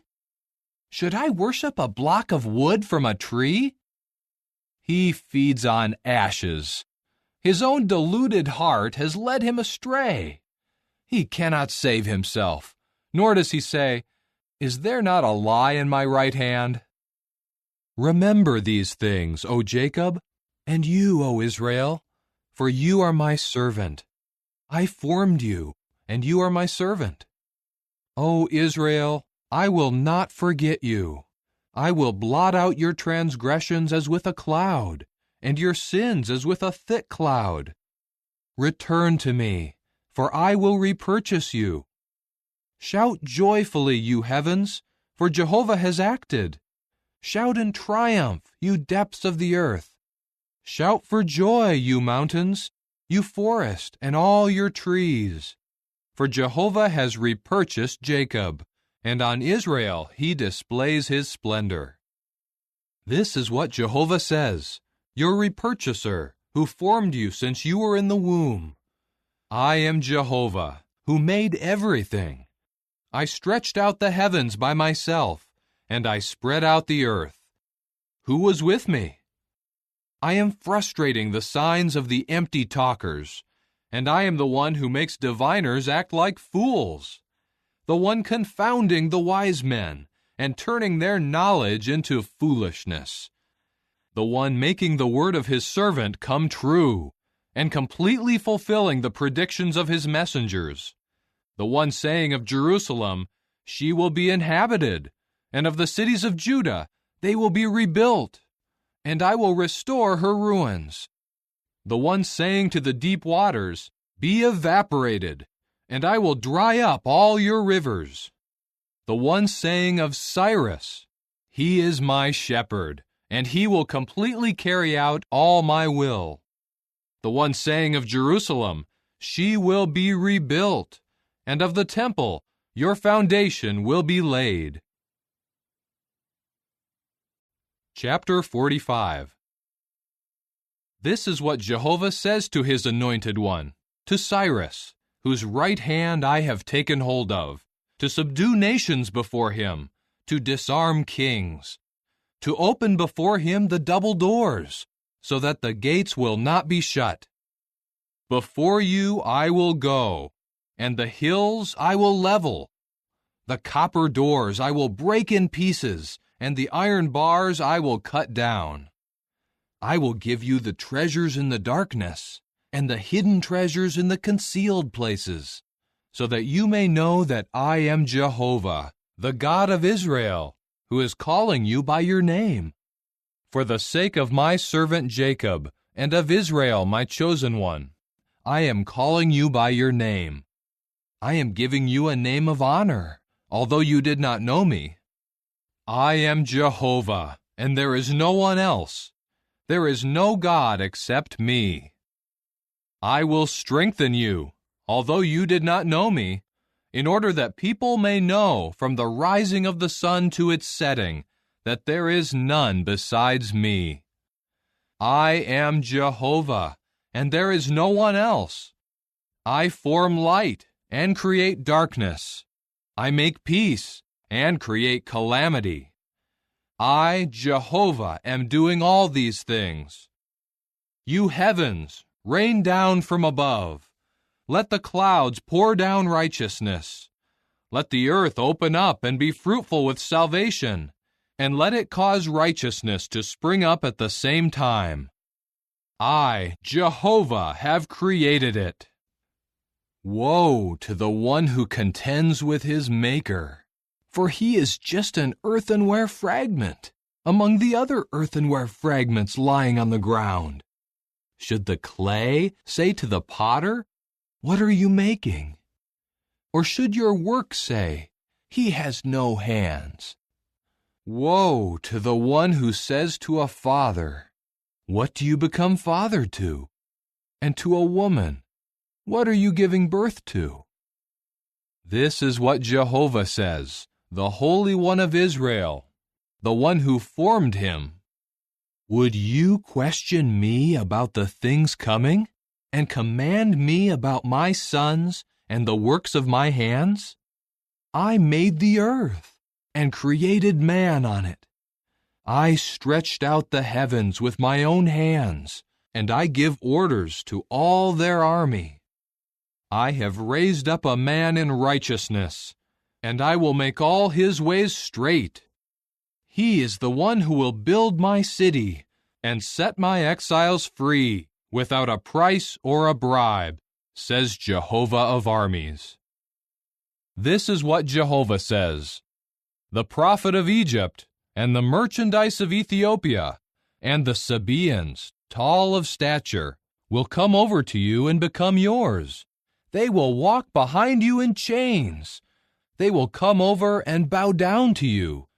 To you they will say in prayer, "Surely God is with you, and there is no one else. There is no other God." Truly, you are a God who conceals himself, O God of Israel, the Savior. They will all be put to shame and be humiliated. The makers of idols will all go off in disgrace. But Israel will be saved by Jehovah with an everlasting salvation. You will not be put to shame or disgraced for all eternity. For this is what Jehovah says, the Creator of the heavens, the true God, the one who formed the earth, its Maker who firmly established it, who did not create it simply for nothing, but formed it to be inhabited. I am Jehovah, and there is no one else. I did not speak in a concealed place, in a land of darkness. I did not say to the offspring of Jacob, "Seek me simply for nothing." I am Jehovah, who speaks what is righteous and declares what is upright. Gather together and come. Approach together, you escapees from the nations. They know nothing, those who carry around carved images and pray to a God that cannot save them. Make your report. Present your case. Let them consult together in unity. Who foretold this long ago and declared it from times past? Is it not I, Jehovah? There is no other God but me, a righteous God and a Savior. There is none besides me. Turn to me and be saved, all the ends of the earth. For I am God, and there is no one else. By myself I have sworn. The word has gone out of my mouth in righteousness, and it will not return. To me every knee will bend. Every tongue will swear loyalty and say, "Surely in Jehovah are true righteousness and strength." All those enraged against him will come before him in shame. In Jehovah all the offspring of Israel will prove to be right, and in him they will make their boast. Chapter 46. Bel bends down. Nebo stoops over. Their idols are loaded on animals, on beasts of burden, like baggage that burdens the weary animals. They stoop and bend down together. They cannot rescue the loads, and they themselves go into captivity. Listen to me, O house of Jacob, and all you who remain of the house of Israel, you whom I have supported from birth and carried from the womb. Until you grow old, I will be the same. Until your hair is gray, I will keep bearing you. As I have done, I will carry you and bear you and rescue you. To whom will you liken me, or make me equal, or compare me, so that we should resemble each other? There are those who lavish gold from their purse. They weigh out the silver on the scale. They hire a metal worker, and he makes it into a god. Then they prostrate themselves. Yes, they worship it. They lift it to their shoulders. They carry it and put it in its place, and it just stands there. It does not move from its place. They cry out to it, but it does not answer. It cannot rescue anyone from distress. Remember this and take courage. Take it to heart, you transgressors. Remember the former things of long ago, that I am God, and there is no other. I am God, and there is no one like me. From the beginning, I foretell the outcome, and from long ago, the things that have not yet been done. I say, my decision will stand, and I will do whatever I please. I am calling a bird of prey from the sunrise, from a distant land, the man to carry out my decision. I have spoken, and I will bring it about. I have purposed it, and I will also carry it out. Listen to me, you who are stubborn of heart, you who are far away from righteousness. I have brought my righteousness near. It is not far away, and my salvation will not delay. I will grant salvation in Zion, my splendor to Israel. Chapter 47. Come down and sit in the dust, O virgin daughter of Babylon. Sit down on the ground where there is no throne, O daughter of the Chaldeans. For never again will people call you delicate and pampered. Take a handmill and grind flour. Remove your veil. Strip off your skirt. Uncover your legs. Cross over the rivers. Your nakedness will be uncovered. Your shame will be exposed. I will take vengeance, and no man will stand in my way. The one repurchasing us, Jehovah of armies is his name, is the Holy One of Israel. Sit there silently and go into darkness, O daughter of the Chaldeans. No more will they call you mistress of kingdoms. I grew indignant at my people. I profaned my inheritance, and I gave them into your hand. But you showed them no mercy. Even on the elderly, you placed a heavy yoke. You said, I will always be the mistress, forever. You did not take these things to heart. You did not consider how the matter would end.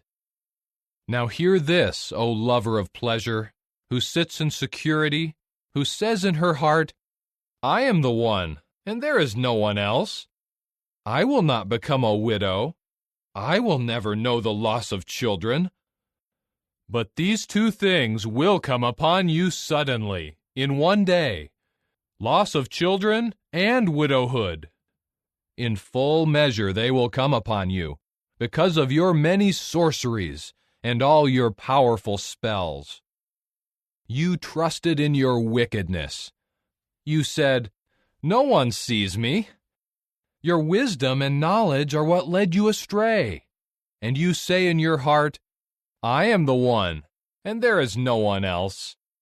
But calamity will come upon you, and none of your charms will stop it. Adversity will befall you.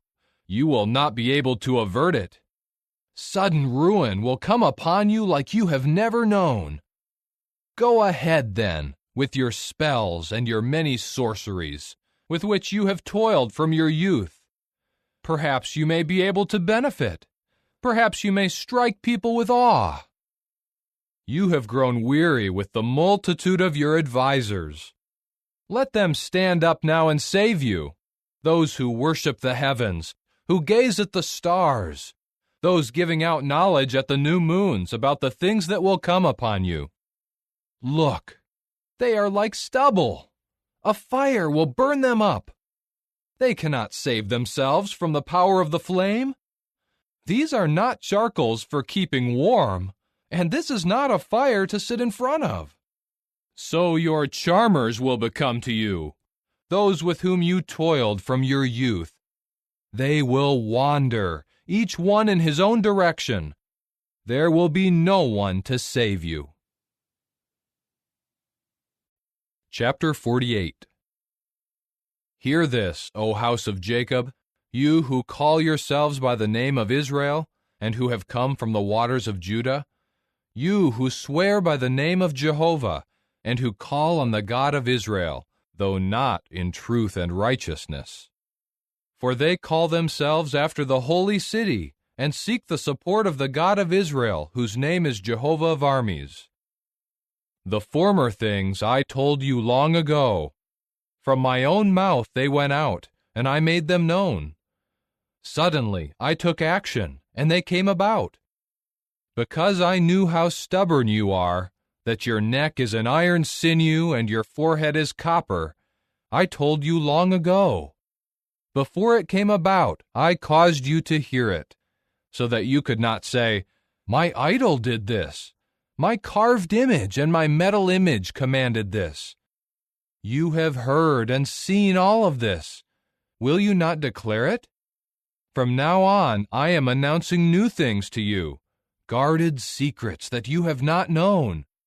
Only now are they being created, and not long ago, things that you never heard before today, so that you cannot say, 'Look, I already know them.' No, you have not heard, you have not known, and in the past your ears were not opened. For I know that you are very treacherous, and you have been called a transgressor from birth. But for the sake of my name I will hold back my anger. For my own praise I will restrain myself toward you, and I will not do away with you. Look, I have refined you, but not in the form of silver. I have tested you in the smelting furnace of affliction. For my own sake I will act. For how could I let myself be profaned? I give my glory to no one else. Listen to me, O Jacob and Israel, whom I have called. I am the same one. I am the first. I am also the last. My own hand laid the foundation of the earth, and my right hand spread out the heavens. When I call to them, they stand up together. Gather together, all of you, and listen. Who among them has announced these things? Jehovah has loved him. He will carry out his delight against Babylon, and his arm will come against the Chaldeans. I myself have spoken, and I have called him. I have brought him, and his way will be successful. Come near to me, and hear this. From the very start, I have not spoken in secret. From the time it happened, I was there. And now the sovereign Lord Jehovah has sent me, and his Spirit. This is what Jehovah says, your repurchaser, the Holy One of Israel. I, Jehovah, am your God, the one teaching you to benefit yourself, the one guiding you in the way you should walk. If only you would pay attention to my commandments, then your peace would become just like a river, and your righteousness like the waves of the sea. Your offspring would be as many as the sand, and your descendants as its grains. Their name would never be cut off or annihilated from before me. Go out from Babylon. Flee from the Chaldeans. Announce it with a joyful cry. Proclaim it. Make it known to the ends of the earth. Say, Jehovah has repurchased his servant Jacob. They did not become thirsty when he led them through devastated places. He caused water to flow out of the rock for them. He split a rock and made water gush out. There is no peace, says Jehovah, for the wicked. Chapter 49. Listen to me, you islands, and pay attention, you faraway nations. Jehovah has called me before I was born. From the time I was in my mother's womb, he has made mention of my name. He made my mouth like a sharp sword. He has hidden me in the shadow of his hand. He made me a polished arrow. He concealed me in his quiver. He said to me, You are my servant, O Israel, through whom I will show my splendor. But I said, I have toiled for nothing. I used up my strength for an unreality, in vain. But surely my judgment is with Jehovah, and my wages with my God. And now Jehovah, the one who formed me from the womb as his servant, has said for me to bring Jacob back to him, so that Israel may be gathered to him. I will be glorified in the eyes of Jehovah, and my God will have become my strength. And he said, It is not enough that you are my servant to raise up the tribes of Jacob and to bring back those who were preserved of Israel. I have also given you as a light of nations, so that my salvation may reach the ends of the earth. This is what Jehovah, the repurchaser of Israel, his Holy One, says to the one who is despised, to the one who is detested by the nation, to the servant of rulers. Kings will see and rise up, and princes will bow down because of Jehovah, who is faithful, the Holy One of Israel, who has chosen you. This is what Jehovah says. In a time of favor I answered you, and in a day of salvation I helped you. I kept safeguarding you to give you as a covenant for the people, to rehabilitate the land, to cause them to possess their desolate inheritances, to say to the prisoners, "Come out," and to those in the darkness, "Show yourselves." By the roadways they will feed. Along all the worn paths will be their pastures. They will not go hungry, nor will they thirst, nor will scorching heat or the sun beat down on them. For the one who has mercy on them will lead them, and he will guide them by the springs of water. I will make all my mountains into a road, and my highways will be raised up. Look, these are coming from far away, and look, these from the north and from the west, and these from the land of Sinim. Shout for joy, you heavens, and rejoice, you earth. Let the mountains become cheerful with a joyful cry, for Jehovah has comforted his people, and he shows mercy to his own afflicted ones. But Zion kept saying, Jehovah has abandoned me, and Jehovah has forgotten me. Can a woman forget her nursing child, or have no compassion for the son of her womb? Even if these women forget, I would never forget you. Look, on my palms I have engraved you. Your walls are always before me. Your sons hurry back. Those who tore you down and devastated you will depart from you. Raise your eyes and look all around. They are all gathering together. They are coming to you. As surely as I am living, declares Jehovah, you will clothe yourself with all of them as with ornaments, and you will fasten them on yourself as a bride does. Although your places were devastated and desolate, and your land was in ruins, now it will become too cramped for those dwelling there, and those who swallowed you down will be far away. The sons born when you were bereaved will say in your hearing, This place is too cramped for me. Make room for me to dwell here. And you will say in your heart, Who has fathered these for me, since I am a woman bereaved of children and barren, exiled and taken prisoner? Who has raised these? Look, I was left all alone. So where have these come from? This is what the sovereign Lord Jehovah says. Look, I will raise up my hand to the nations, and I will lift up my signal to the peoples. They will bring your sons in their arms, and carry your daughters on their shoulders. Kings will become caretakers for you, and their princesses will be your nurses. They will bow down to you with their faces to the ground, and lick the dust of your feet. And you will have to know that I am Jehovah. Those hoping in me will not be put to shame. Can those already captured be taken from a mighty man? Or can the captives of the tyrant be rescued? But this is what Jehovah says. Even the captives of a mighty man will be taken away, and those captured by the tyrant will be rescued. I will oppose those who oppose you, and I will save your own sons.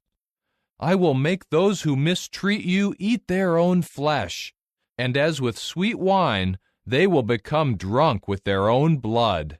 And all people will have to know that I am Jehovah, your Savior and your repurchaser, the powerful one of Jacob. Chapter 50. This is what Jehovah says. Where is the divorce certificate of your mother, whom I sent away? Or to which of my creditors did I sell you? Look, it was because of your own errors you were sold, and because of your own transgressions your mother was sent away. Why then was no one here when I came? Why did no one answer when I called? Is my hand too short to redeem, or is there no power in me to rescue? Look, with my rebuke I dry up the sea. I make rivers a desert. Their fish rot for lack of water, and they die because of thirst. I clothe the heavens with gloom, and I make sackcloth their covering. The sovereign Lord Jehovah has given me the tongue of those taught, so that I may know how to answer the tired one with the right word. He awakens me morning by morning. He awakens my ear to listen like the taught ones. The sovereign Lord Jehovah has opened my ear, and I was not rebellious. I did not turn in the opposite direction.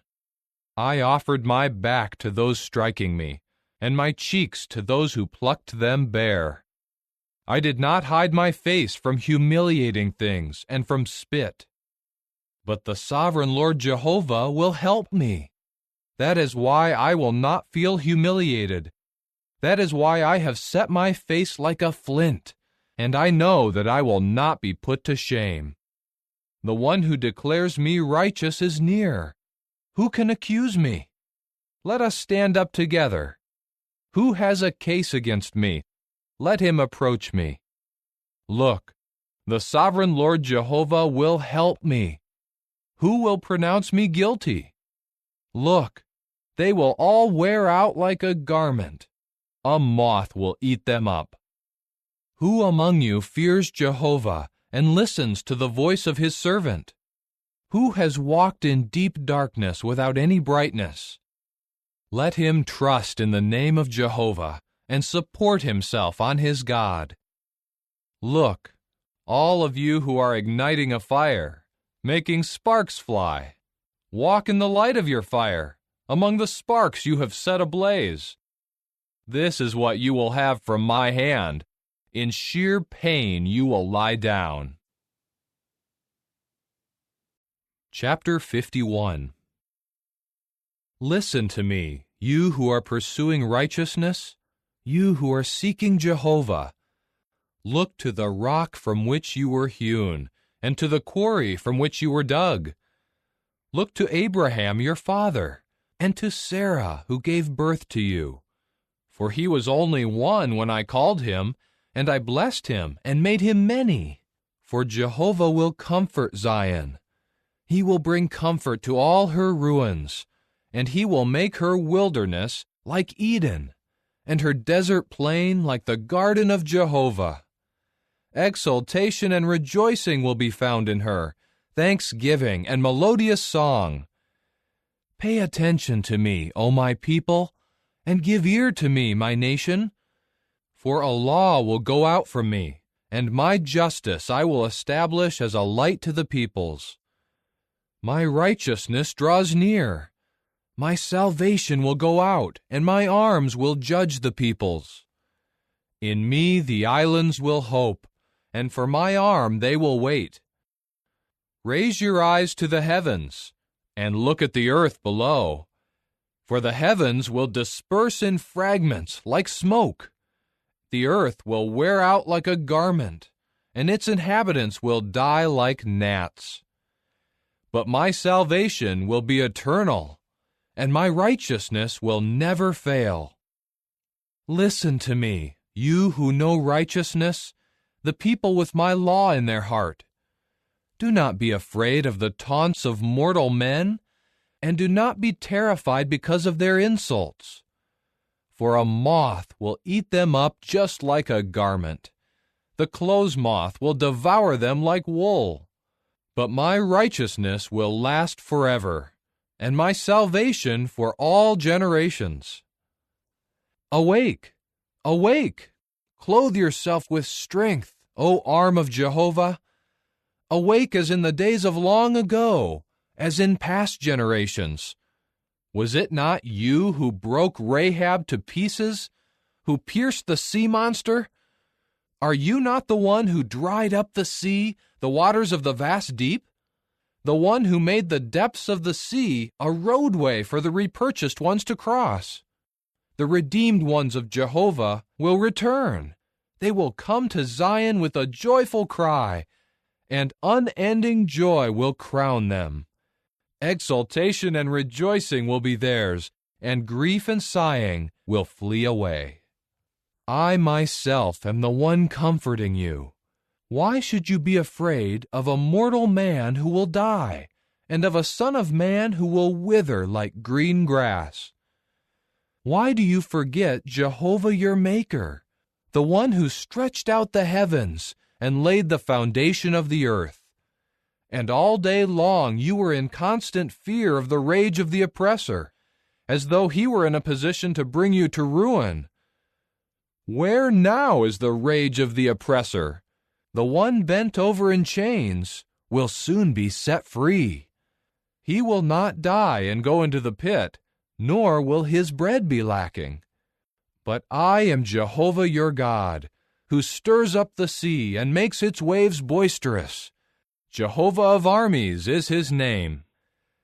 I will put my words in your mouth, and with the shadow of my hand I will cover you, in order to plant the heavens, and to lay the foundation of the earth, and to say to Zion, You are my people. Awake, awake, rise up, O Jerusalem, you who have drunk from the hand of Jehovah his cup of wrath. You have drunk the goblet. You have drained out the cup causing staggering. Not one of all the sons whom she bore is there to guide her, and not one of all the sons whom she raised has taken hold of her hand. These two things have befallen you. Who will sympathize with you? Destruction and devastation, hunger and sword. Who will comfort you? Your sons have fainted. They lie down at every street corner, like wild sheep in the net. They are full of the wrath of Jehovah, the rebuke of your God. So please listen to this, O woman afflicted and drunk, though not with wine. This is what your Lord Jehovah says, your God who defends his people. Look, I will take from your hand the cup causing staggering, the goblet, my cup of wrath. You will never drink it again. I will put it into the hand of your tormentors, those who said to you, Bow down so that we may walk over you. So you made your back like the ground, like a street for them to walk on. Chapter 52. Awake, awake, clothe yourself with strength, O Zion. Put on your beautiful garments, O Jerusalem, the holy city, for no more will the uncircumcised and unclean one enter into you. Shake off the dust. Rise and take a seat, O Jerusalem. Loosen the bonds on your neck, O captive daughter of Zion. For this is what Jehovah says, You were sold for nothing, and without money you will be repurchased. For this is what the sovereign Lord Jehovah says, At first my people went down to Egypt to live there as foreigners. Then Assyria oppressed them without cause. What then should I do here, declares Jehovah? For my people were taken for nothing. Those ruling over them keep howling in triumph, declares Jehovah. And constantly, all day long, my name is treated with disrespect. For that reason my people will know my name. For that reason they will know in that day that I am the one speaking. Look, it is I. How beautiful on the mountains are the feet of the one bringing good news, the one proclaiming peace, the one bringing good news of something better, the one proclaiming salvation, the one saying to Zion, Your God has become king. Listen, your watchmen raise their voice. In unison they shout joyfully, for they will see it clearly when Jehovah gathers back Zion. Become cheerful. Shout joyfully in unison, you ruins of Jerusalem, for Jehovah has comforted his people. He has repurchased Jerusalem. Jehovah has bared his holy arm before the eyes of all the nations. All the ends of the earth will see the acts of salvation of our God. Turn away, get out of there, touch nothing unclean. Get out from the midst of her. Keep yourselves clean, you who are carrying the utensils of Jehovah. For you will not depart in panic, nor will you have to flee. For Jehovah will go ahead of you, and the God of Israel will be your rear guard. Look, my servant will act with insight. He will be raised up high. He will be elevated and greatly exalted. Just as there were many who stared at him in amazement, for his appearance was disfigured more than that of any other man, and his stately form more than that of mankind. So he will startle many nations. Kings will shut their mouths before him, because they will see what they had not been told, and give consideration to what they had not heard. Chapter 53. Who has put faith in the thing heard from us? And as for the arm of Jehovah, to whom has it been revealed? He will come up like a twig before him, like a root out of parched land. No stately form does he have, nor any splendor, and when we see him, his appearance does not draw us to him. He was despised and was avoided by men, a man who was meant for pains and was familiar with sickness. It was as if his face were hidden from us. He was despised, and we held him as of no account. Truly, he himself carried our sicknesses, and he bore our pains.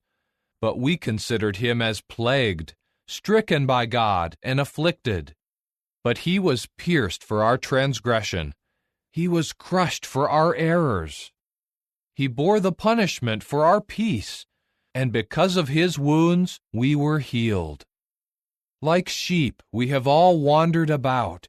Each has turned his own way, and Jehovah has caused the error of us all to meet up with him. He was oppressed, and he let himself be afflicted, but he would not open his mouth. He was brought like a sheep to the slaughter, like a ewe that is silent before its shearers, and he would not open his mouth. Because of restraint and judgment he was taken away. And who will concern himself with the details of his generation? For he was cut off from the land of the living. Because of the transgression of my people, he received the stroke. And he was given a burial place with the wicked, and with the rich in his death, although he had done no wrong and there was no deception in his mouth.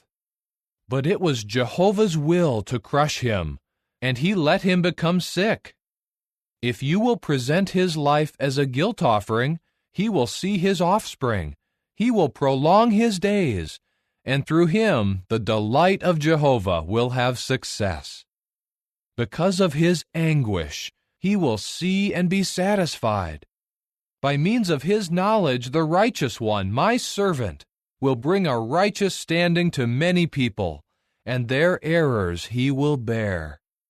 For that reason I will assign him a portion among the many, and he will apportion the spoil with the mighty, because he poured out his life even to death, and was counted among the transgressors. He carried the sin of many people, and he interceded for the transgressors. Chapter 54. Shout joyfully, you barren woman who has not given birth. Become cheerful and cry out for joy, you who never had birth pains. For the sons of the desolate one are more numerous than the sons of the woman with a husband, says Jehovah. Make the place of your tent more spacious. Stretch out the tent cloths of your grand tabernacle. Do not hold back. Lengthen your tent cords and make your tent pins strong. For you will spread out to the right and to the left. Your offspring will take possession of nations, and they will inhabit the desolated cities. Do not be afraid, for you will not be put to shame. And do not feel humiliated, for you will not be disappointed. For you will forget the shame of your youth, and the disgrace of your widowhood you will remember no more. For your grand Maker is as your husband. Jehovah of armies is his name, and the Holy One of Israel is your repurchaser. He will be called the God of the whole earth. For Jehovah called you as if you were an abandoned wife and grief-stricken, like a wife married in youth and then rejected, says your God. For a brief moment I abandoned you, but with great mercy I will gather you back. In a flood of indignation I hid my face from you for a moment, but with everlasting loyal love I will have mercy on you, says your repurchaser, Jehovah. This is like the days of Noah to me. Just as I have sworn that the waters of Noah will no more cover the earth, so I swear that I will no more become indignant toward you or rebuke you. For the mountains may be removed, and the hills may be shaken, but my loyal love will not be removed from you, nor will my covenant of peace be shaken, says Jehovah, the one having mercy on you. O afflicted woman, storm-tossed, uncomforted, I am laying your stones with hard mortar, and your foundation with sapphires. I will make your battlements of rubies, your gates of sparkling stones, and all your boundaries of precious stones. And all your sons will be taught by Jehovah, and the peace of your sons will be abundant. You will be firmly established in righteousness. You will be far removed from oppression. You will fear nothing and have no cause for terror, for it will not come near you. If anyone should attack you, it will not be at my orders. Whoever makes an attack on you will fall because of you. Look, I myself created the craftsman, who blows on the charcoal fire, and his work produces a weapon. I myself also created the destructive man to bring ruin. No weapon formed against you will have any success, and you will condemn any tongue that rises up against you in the judgment. This is the heritage of the servants of Jehovah, and their righteousness is from me, declares Jehovah. Chapter 55. Come, all you thirsty ones, come to the water. You with no money, come, buy and eat.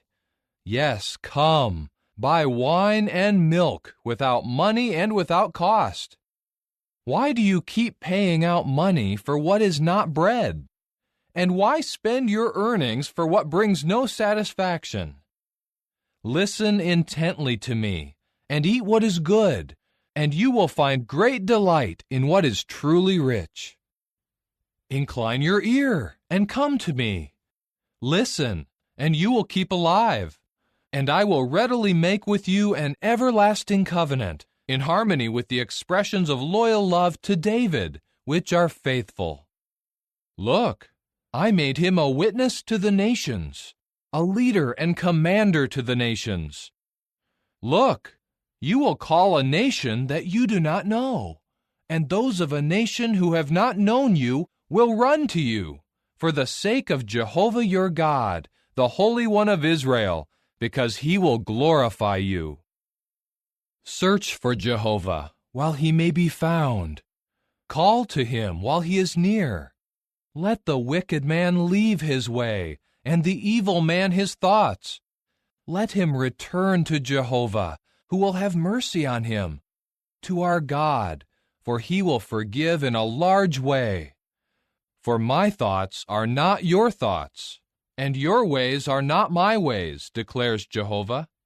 For as the heavens are higher than the earth, so my ways are higher than your ways, and my thoughts than your thoughts. For just as the rain and the snow pour down from heaven, and do not return there until they saturate the earth, making it produce and sprout, giving seed to the sower and bread to the eater. So my word that goes out of my mouth will be. It will not return to me without results, but it will certainly accomplish whatever is my delight, and it will have sure success in what I send it to do. For you will go out with rejoicing, and in peace you will be brought back. The mountains and the hills will become cheerful before you with a joyful cry, and the trees of the field will all clap their hands. Instead of thorn bushes, the juniper tree will grow, and instead of the stinging nettle, the myrtle tree will grow. And it will bring fame to Jehovah, an everlasting sign that will never perish. Chapter 56.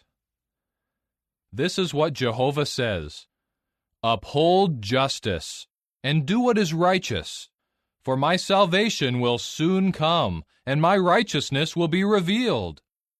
Happy is the man who does this, and the Son of Man who holds fast to it, who keeps the Sabbath and does not profane it, and who holds his hand back from any kind of evil. The foreigner who joins himself to Jehovah should not say, Jehovah will surely separate me from his people. And the eunuch should not say, Look, I am a dried-up tree. For this is what Jehovah says to the eunuchs who keep my Sabbaths, and who choose what I delight in, and who hold fast to my covenant. I will give to them in my house, and within my walls, a monument and a name, something better than sons and daughters. An everlasting name I will give them, one that will not perish. As for the foreigners who join themselves to Jehovah to minister to him, to love the name of Jehovah, and to be his servants, all those who keep the Sabbath and do not profane it, and who hold fast to my covenant, I will also bring them to my holy mountain, and make them rejoice inside my house of prayer. Their whole burnt offerings and their sacrifices will be accepted on my altar, for my house will be called a house of prayer for all the peoples. The sovereign Lord Jehovah, who is gathering the dispersed ones of Israel, declares, I will gather to him others besides those already gathered. All you wild animals of the field, come to eat. All you wild animals in the forest. His watchmen are blind. None of them have taken note. All of them are speechless dogs, unable to bark. They are panting and lying down. They love to slumber. They are dogs with a voracious appetite. They are never satisfied. They are shepherds who have no understanding. They have all gone their own way.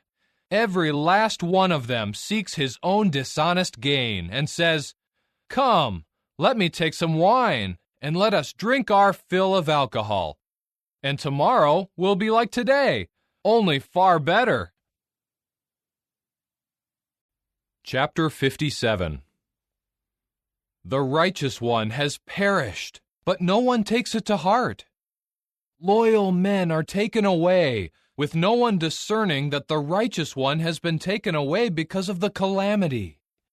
He enters into peace.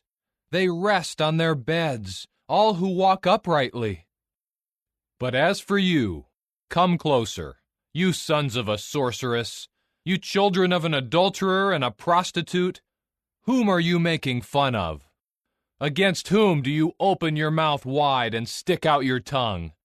Are you not the children of transgression, the children of deceit, those who are inflamed with passion among big trees, under every luxuriant tree, who slaughtered the children in the valleys, under the clefts of the crags? With the smooth stones of the valley is your portion. Yes, these are your lot. Even to them you pour out drink offerings and offer gifts. Should I be satisfied with these things? On a mountain high and lofty you prepared your bed, and you went up there to offer sacrifice. Behind the door and the doorpost you set up your memorial. You left me and uncovered yourself. You went up and made your bed spacious, and you made a covenant with them. You loved sharing their bed, and you gazed at the male organ. You went down to Melech with oil, and with an abundance of perfume. You sent your envoys far off, so that you descended to the grave. You have toiled in following your many ways, but you did not say, "It is hopeless." You found renewed strength. That is why you do not give up. Whom did you dread and fear, so that you started to lie? You did not remember me. You took nothing to heart. Have I not kept silent and withdrawn? So you showed no fear of me. I will make known your righteousness and your works, and they will not benefit you. When you cry for help, your collection of idols will not rescue you. A wind will carry all of them away. A mere breath will blow them away. But the one who takes refuge in me will inherit the land and will take possession of my holy mountain. It will be said, build up a road, prepare the way, remove any obstacle from the way of my people. For this is what the high and lofty one says, who lives forever and whose name is holy. I reside in the high and holy place, but also with those crushed and lowly in spirit, to revive the spirit of the lowly, and to revive the heart of those being crushed. For I will not oppose them forever, or always remain indignant. For a man's spirit would grow feeble because of me, even the breathing creatures that I have made. I was indignant at his sinful pursuit of dishonest gain, so I struck him. I hid my face, and I was indignant. But he kept walking as a renegade, following the way of his heart. I have seen his ways, but I will heal him, and lead him, and restore comfort to him and to his mourning ones. I am creating the fruit of the lips. Continuous peace will be given to the one who is far away and the one who is near, says Jehovah, and I will heal him. But the wicked are like the restless sea that cannot calm down, and its waters keep tossing up seaweed and mire. There is no peace, says my God, for the wicked. Chapter 58. Call out full-throated. Do not hold back. Raise your voice like a horn. Proclaim to my people their revolt, to the house of Jacob their sins. They seek me day after day, and they express delight to know my ways, as if they were a nation that had practiced righteousness and had not abandoned the justice of their God. They ask me for righteous judgments, delighting to draw close to God. Why do you not see when we fast? And why do you not notice when we afflict ourselves? Because on the day of your fast, you pursue your own interests, and you oppress your laborers. Your fasting ends in quarrels and fights, and you strike with the fist of wickedness. You cannot fast as you do today and have your voice heard in heaven. Should the fast that I choose be like this, as a day for someone to afflict himself, to bow down his head like a rush, to make his bed on sackcloth and ashes? Is this what you call a fast and a day pleasing to Jehovah? No, this is the fast that I choose, to remove the fetters of wickedness, to untie the bands of the yoke bar, to let the oppressed go free, and to break in half every yoke bar. It is to share your bread with the hungry, to bring the poor and homeless into your house, to clothe someone naked when you see him, and not to turn your back on your own flesh. Then your light will shine through like the dawn, and your healing will spring up quickly. Your righteousness will go before you, and the glory of Jehovah will be your rear guard.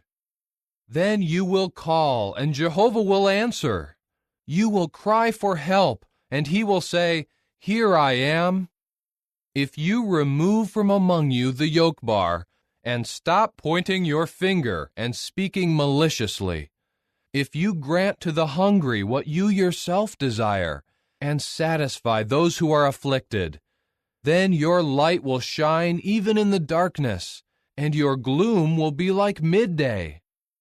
Jehovah will always lead you and satisfy you even in a parched land.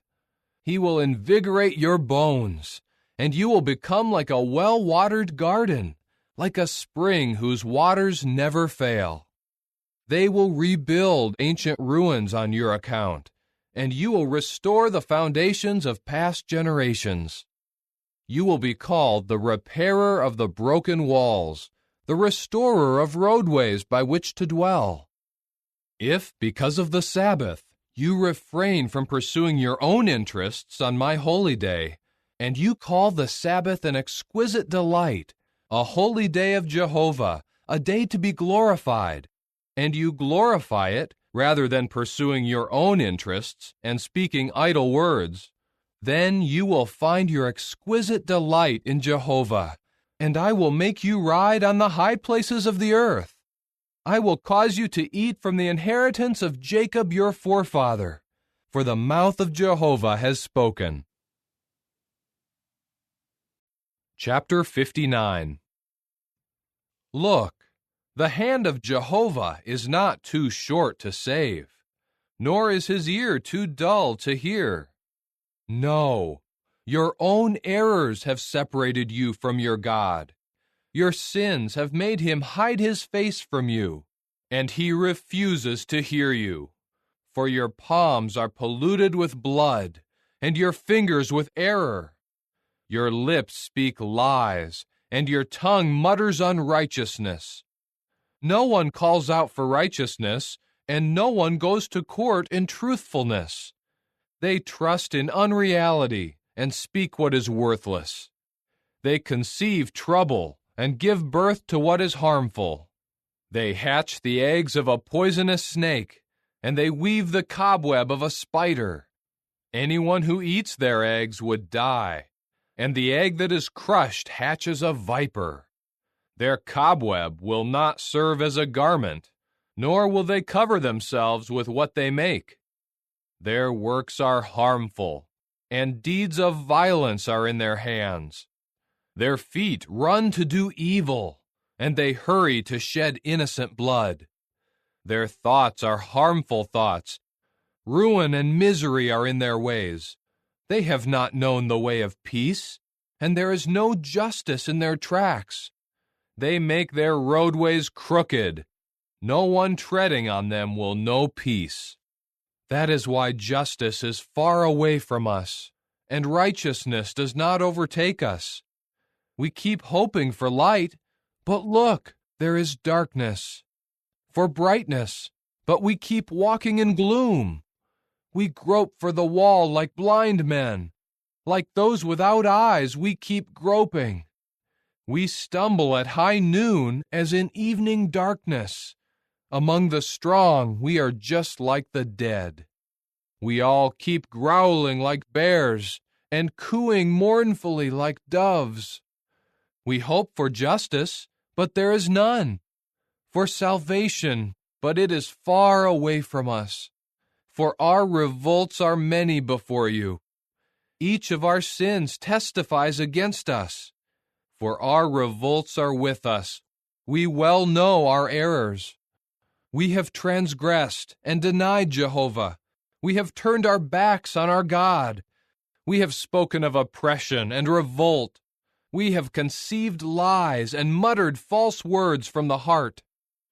Justice is driven back, and righteousness stands far off. For truth has stumbled in the public square, and what is upright is unable to enter. Truth has vanished, and anyone who turns away from bad is plundered. Jehovah saw this and was displeased, for there was no justice. He saw that there was no man, and he was astonished that no one interceded. So his own arm brought about salvation, and his own righteousness supported him. Then he put on righteousness like a coat of mail, and the helmet of salvation on his head. He put on the garments of vengeance as his clothing, and wrapped himself with zeal like a coat. He will reward them for what they have done. Wrath to his adversaries, retribution to his enemies, and to the islands he will repay their due. From the sunset they will fear the name of Jehovah, and from the sunrise his glory. For he will come in like a rushing river, which the Spirit of Jehovah drives along. To Zion the repurchaser will come, to those in Jacob who turn from transgression, declares Jehovah. As for me, this is my covenant with them, says Jehovah. My Spirit that is on you, and my words that I have placed in your mouth, they will not be removed from your mouth, from the mouth of your children, or from the mouth of your grandchildren, says Jehovah, from now on and forever. Chapter 60. Arise, O woman, shed light, for your light has come. The glory of Jehovah shines on you. For look, darkness will cover the earth, and thick gloom the nations. But on you Jehovah will shine, and on you his glory will be seen. Nations will go to your light, and kings to your shining splendor. Raise your eyes and look all around you. They have all been assembled. They are coming to you. From far away your sons keep coming, and your daughters being supported on the hip. At that time you will see and become radiant, and your heart will throb and overflow, because the wealth of the sea will be directed to you. The resources of the nations will come to you. Throngs of camels will cover your land, young male camels of Midian and Ephah. All those from Sheba, they will come. Gold and frankincense they will carry. They will proclaim the praises of Jehovah. All the flocks of Kedar will be gathered to you. The rams of Nebaioth will serve you. They will come on my altar with approval, and I will beautify my glorious house. Who are these that fly along like clouds, like doves to their dovecotes? For in me the islands will hope. The ships of Tarshish are in the lead, to bring your sons from far away, along with their silver and their gold, to the name of Jehovah your God, and to the Holy One of Israel. For he will glorify you. Foreigners will build your walls, and their kings will minister to you. For in my indignation I struck you, but in my favor I will have mercy on you. Your gates will be kept open constantly. They will not be closed by day or by night, to bring to you the resources of the nations, and their kings will take the lead. For any nation and any kingdom that will not serve you will perish, and the nations will be utterly devastated. To you the glory of Lebanon will come, the juniper tree, the ash tree, and the cypress together, to beautify the place of my sanctuary. I will glorify the place for my feet. The sons of those who oppressed you will come and bow down before you. All those treating you disrespectfully must bow down at your feet, and they will have to call you the city of Jehovah, Zion of the Holy One of Israel. Instead of your being abandoned and hated, with nobody passing through, I will make you a source of everlasting pride, a cause for rejoicing throughout all generations. And you will actually drink the milk of nations. At the breast of kings you will nurse. And you will certainly know that I, Jehovah, am your Savior, and the powerful one of Jacob is your repurchaser. Instead of the copper, I will bring in gold, and instead of the iron, I will bring in silver. Instead of the wood, copper, and instead of the stones, iron, And I will appoint peace as your overseers, and righteousness as your task assigners. No more will violence be heard in your land, or destruction and ruin within your boundaries. And you will call your walls salvation, and your gates praise. For you the sun will no longer be a light by day, nor will the shining of the moon give you light. For Jehovah will become to you an eternal light, and your God will be your beauty. No more will your sun set, nor will your moon wane, for Jehovah will become for you an eternal light, and the days of your mourning will have ended. And all your people will be righteous. They will possess the land forever. They are the sprout that I planted, the work of my hands, for me to be beautified. The little one will become 1,000, and the small one a mighty nation. I myself, Jehovah, will speed it up in its own time. Chapter 61. The Spirit of the Sovereign Lord Jehovah is upon me, because Jehovah anointed me to declare good news to the meek. He sent me to bind up the brokenhearted, to proclaim liberty to the captives, and the wide opening of the eyes to the prisoners, to proclaim the year of Jehovah's goodwill, and the day of vengeance of our God, to comfort all who mourn, to provide for those mourning over Zion, to give them a headdress instead of ashes, the oil of exultation instead of mourning, the garment of praise instead of a despondent spirit. And they will be called big trees of righteousness, the planting of Jehovah, in order to glorify him. They will rebuild the ancient ruins. They will raise up the desolated places of the past, and they will restore the devastated cities, the places that lay desolate for generation after generation.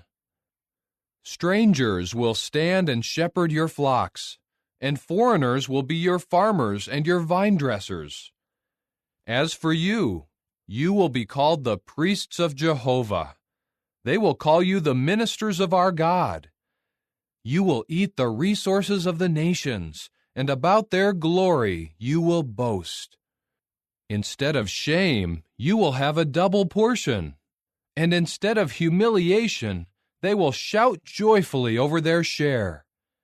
Yes, they will possess a double portion in their land. Everlasting rejoicing will be theirs. For I, Jehovah, love justice. I hate robbery and unrighteousness. I will faithfully give them their wages, and I will make an everlasting covenant with them. Their offspring will be known among the nations, and their descendants among the peoples.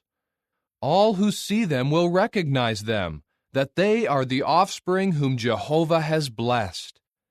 I will greatly exult in Jehovah. My whole being will rejoice in my God, for he has clothed me with the garments of salvation. He has wrapped me with the robe of righteousness, just like a bridegroom who wears a turban like that of a priest, and like a bride who adorns herself with her ornaments. For as the earth brings forth its sprouts, and as the garden makes what is sown in it sprout, so will the sovereign Lord Jehovah cause righteousness and praise to sprout before all the nations. Chapter 62. For the sake of Zion, I will not keep silent, and for the sake of Jerusalem, I will not keep still, until her righteousness shines like a bright light, and her salvation burns like a torch. The nations will see your righteousness, O woman, and all kings your glory. And you will be called by a new name, which Jehovah's own mouth will designate. You will become a crown of beauty in the hand of Jehovah, a royal turban in the palm of your God. No more will you be called an abandoned woman, and your land will no longer be called desolate, but you will be called, My delight is in her, and your land will be called the married one. For Jehovah will take delight in you, and your land will be as one married. For just as a young man marries a virgin, your sons will marry you. With the rejoicing of a bridegroom over a bride, your God will rejoice over you. Upon your walls, O Jerusalem, I have commissioned watchmen. Continuously, all day long and all night long, they should not be silent. You who make mention of Jehovah, do not rest, and do not give him any rest until he firmly establishes Jerusalem. Yes, until he makes her the praise of the earth. Jehovah has sworn an oath with his right hand, with his strong arm. I will no longer give your grain as food to your enemies, nor will foreigners drink your new wine for which you have toiled. But those gathering it will eat it, and they will praise Jehovah. And those collecting it will drink it in my holy courtyards. Pass through the gates. Clear the way for the people. Build up the highway. Rid it of stones. Raise up a signal for the peoples. Look, Jehovah has proclaimed to the ends of the earth. Say to the daughter of Zion, look, your salvation is coming. Look, his reward is with him, and the wage he pays is before him. They will be called the holy people, those repurchased by Jehovah, and you will be called sought after, a city not abandoned. Chapter 63. Who is this coming from Edom, from Basra with bright-colored garments? This one with splendid clothing, marching in his great power. It is I, the one speaking in righteousness, the one with great power to save. Why is your clothing red? And why are your garments like those of one treading the winepress? I have trodden the wine trough alone. No one from the peoples was with me. I kept treading them in my anger, and I kept trampling them in my wrath. My garments were spattered with their blood, and I have stained all my clothing. For the day of vengeance is in my heart, and the year of my repurchased ones has come. I looked, but there was no one to help. I was appalled that no one offered support. So my arm brought me salvation, and my own wrath supported me. I trampled peoples in my anger. I made them drunk with my wrath, and poured out their blood on the ground. I will mention Jehovah's acts of loyal love, the praiseworthy acts of Jehovah, because of all that Jehovah has done for us, the many good things he has done for the house of Israel, according to his mercy and his great loyal love. For he said, surely they are my people, sons who will not be disloyal. So he became their Savior. During all their distress, it was distressing to him, and his own personal messenger saved them. In his love and compassion he repurchased them, and he lifted them up and carried them all the days of old. But they rebelled and grieved his Holy Spirit. He then turned into their enemy, and he fought against them. And they remembered the days of old, the days of Moses his servant. Where is the one who brought them up out of the sea with the shepherds of his flock? Where is the one who put within him his Holy Spirit? The one who made his glorious arm go with the right hand of Moses? The one who split the waters before them to make an everlasting name for himself? The one who made them walk through the surging waters, so that they walked without stumbling, like a horse in the open country. Just like livestock when they go down into the valley plain, the Spirit of Jehovah made them rest. This is how you led your people, to make a majestic name for yourself. Look down from heaven and see, from your lofty abode of holiness and glory. Where are your zeal and your mightiness, the stirring of your compassions and your mercy? They are withheld from me. For you are our Father. Although Abraham may not know us, and Israel may not recognize us, you, O Jehovah, are our Father. Our repurchaser of long ago is your name. Why do you, O Jehovah, let us wander from your ways? Why do you let our hearts become hard, so that we do not fear you? Return for the sake of your servants, the tribes of your inheritance. Your holy people possessed it for a short time. Our adversaries have trampled on your sanctuary. For too long we have become like those you never ruled over, like those never called by your name.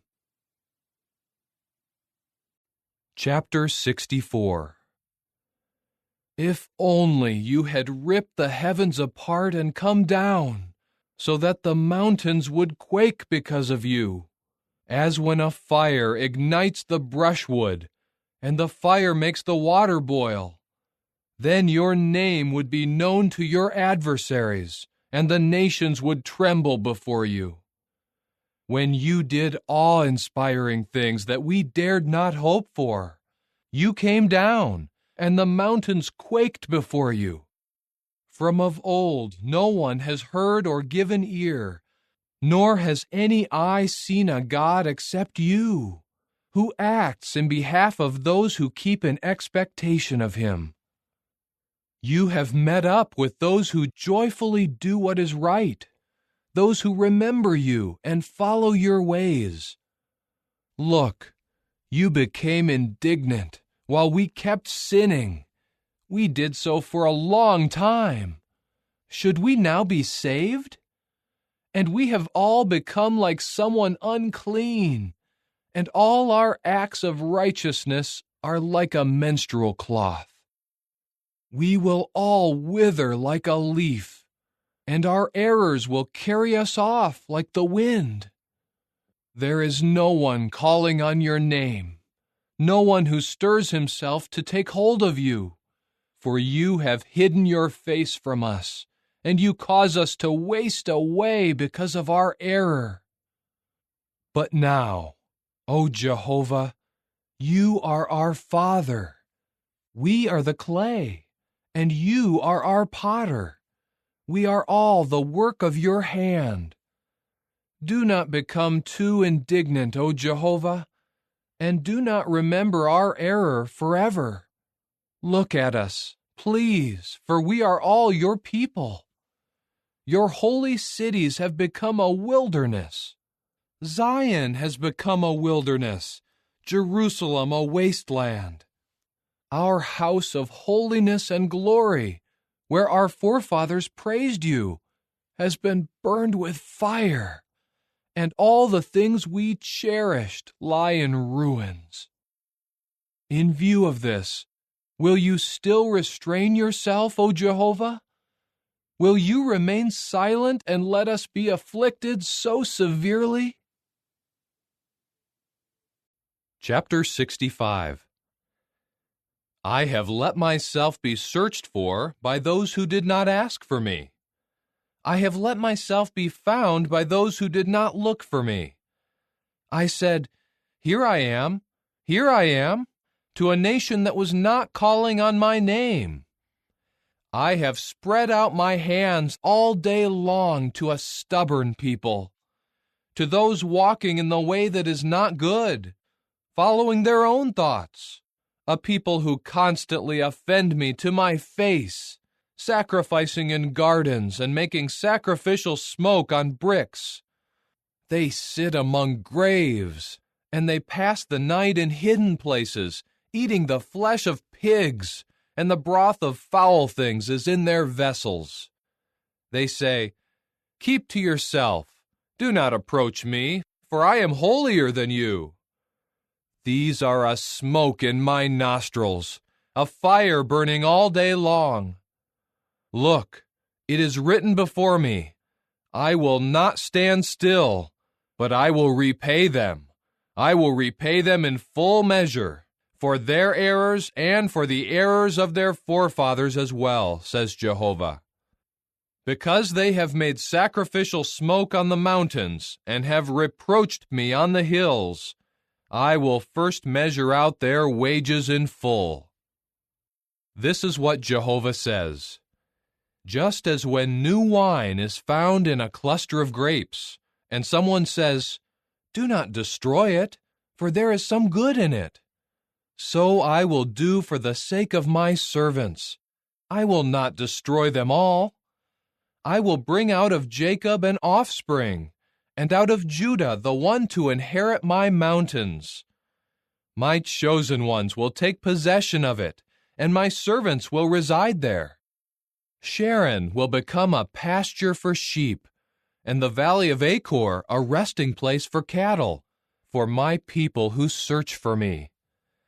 But you are among those forsaking Jehovah, those forgetting my holy mountain, those setting a table for the God of good luck, and those filling up cups of mixed wine for the God of destiny. So I will destine you for the sword, and all of you will bow down to be slaughtered. Because I called, but you did not answer. I spoke, but you did not listen. You kept doing what was bad in my eyes, and you chose what displeased me. Therefore, this is what the sovereign Lord Jehovah says. Look, my servants will eat, but you will go hungry. Look, my servants will drink, but you will go thirsty. Look, my servants will rejoice, but you will suffer shame. Look, my servants will shout joyfully because of the good condition of the heart. But you will cry out because of the pain of heart, and you will wail because of a broken spirit.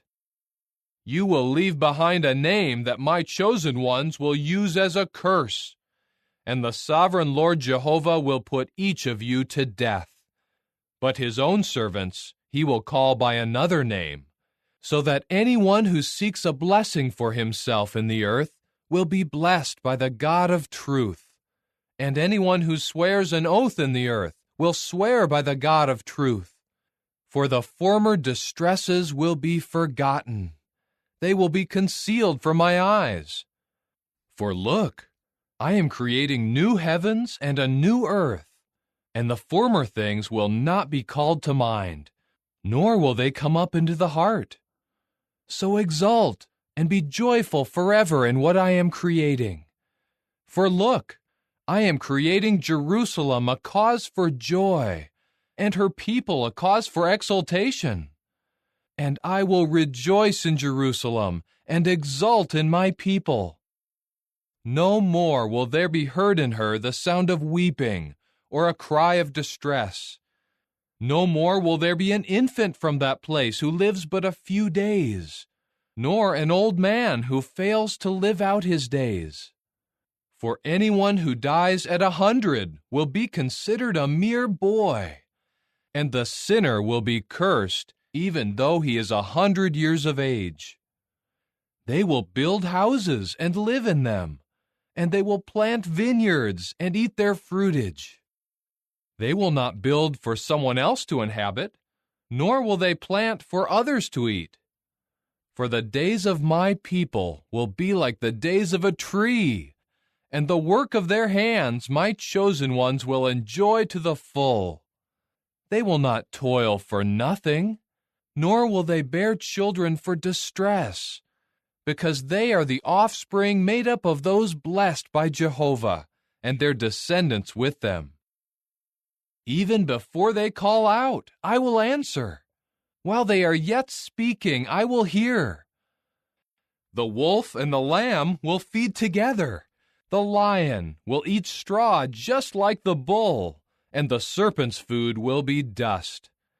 They will do no harm, nor cause any ruin in all my holy mountain, says Jehovah. Chapter 66. This is what Jehovah says. The heavens are my throne, and the earth is my footstool.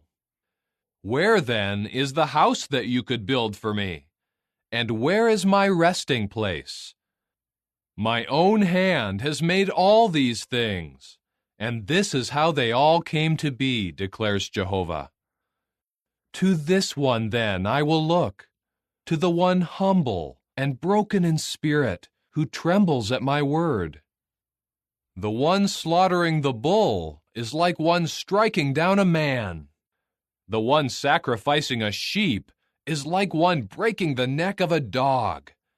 The one offering a gift, like the blood of a pig. The one presenting a memorial offering of frankincense is like one saying a blessing with magical words. They have chosen their own ways, and they take delight in what is disgusting. So I will choose ways to punish them, and the very things they dread I will bring upon them. Because when I called, no one answered. When I spoke, there were none who listened. They kept doing what was bad in my eyes, and they chose to do what displeased me. Hear the word of Jehovah, you who tremble at his word. Your brothers who hate you and exclude you because of my name said, May Jehovah be glorified. But he will appear and bring you joy, and they are the ones who will be put to shame. There is a sound of uproar from the city, a sound from the temple. It is the sound of Jehovah repaying his enemies what they deserve. Before she went into labor, she gave birth. Before birth pangs came to her, she delivered a male child. Who has ever heard of such a thing? Who has seen such things? Will a land be brought to birth in one day? Or will a nation be born all at once? Yet as soon as Zion went into labor, she gave birth to her sons. Will I bring it to the point of birth, and then not bring it forth, says Jehovah? Or would I cause the birth, and then shut the womb, says your God? Rejoice with Jerusalem, and be joyful with her, all you who love her. Exult greatly with her, all you who are in mourning over her. For you will nurse, and be fully satisfied from her breast of consolation. And you will drink deeply, and find delight in the abundance of her glory. For this is what Jehovah says, Here I am extending to her peace, just like a river, and the glory of nations like a flooding torrent. You will nurse, and be carried on the hip, and you will be bounced on the knees. As a mother comforts her son, so I will keep comforting you. And over Jerusalem you will be comforted. You will see this, and your heart will rejoice. Your bones will flourish just like new grass. And the hand of Jehovah will become known to his servants, but he will denounce his enemies. For Jehovah will come as a fire, and his chariots are like a storm wind, to repay in furious anger, to rebuke with flames of fire. For with fire Jehovah will execute judgment, yes, with his sword, against all flesh, and the slain of Jehovah will be many. Those sanctifying themselves and cleansing themselves to enter the gardens, following one who is in the center, those eating the flesh of pigs and loathsome things and mice, they will all come to their end together, declares Jehovah. Since I know about their works and their thoughts, I am coming to gather people of all nations and languages, and they will come and see my glory. I will set a sign among them, and I will send some of those who escape to the nations, to Tarshish, Pul, and Lud, those who draw the bow, to Tubal and Javan, and to the faraway islands, who have not heard a report about me or seen my glory. And they will proclaim my glory among the nations. They will bring all your brothers out of all the nations as a gift to Jehovah, on horses, in chariots, in covered wagons, on mules, and on swift camels, up to my holy mountain, Jerusalem, says Jehovah, just as when the people of Israel bring their gift in a clean vessel into the house of Jehovah. I will also take some for the priests and for the Levites, says Jehovah. For just as the new heavens and the new earth that I am making will remain standing before me, declares Jehovah, so your offspring and your name will remain. And from new moon to new moon, and from Sabbath to Sabbath, all flesh will come in to bow down before me, says Jehovah. And they will go out and look on the carcasses of the men who rebelled against me. For the worms on them will not die, and their fire will not be extinguished, and they will become something repulsive to all people.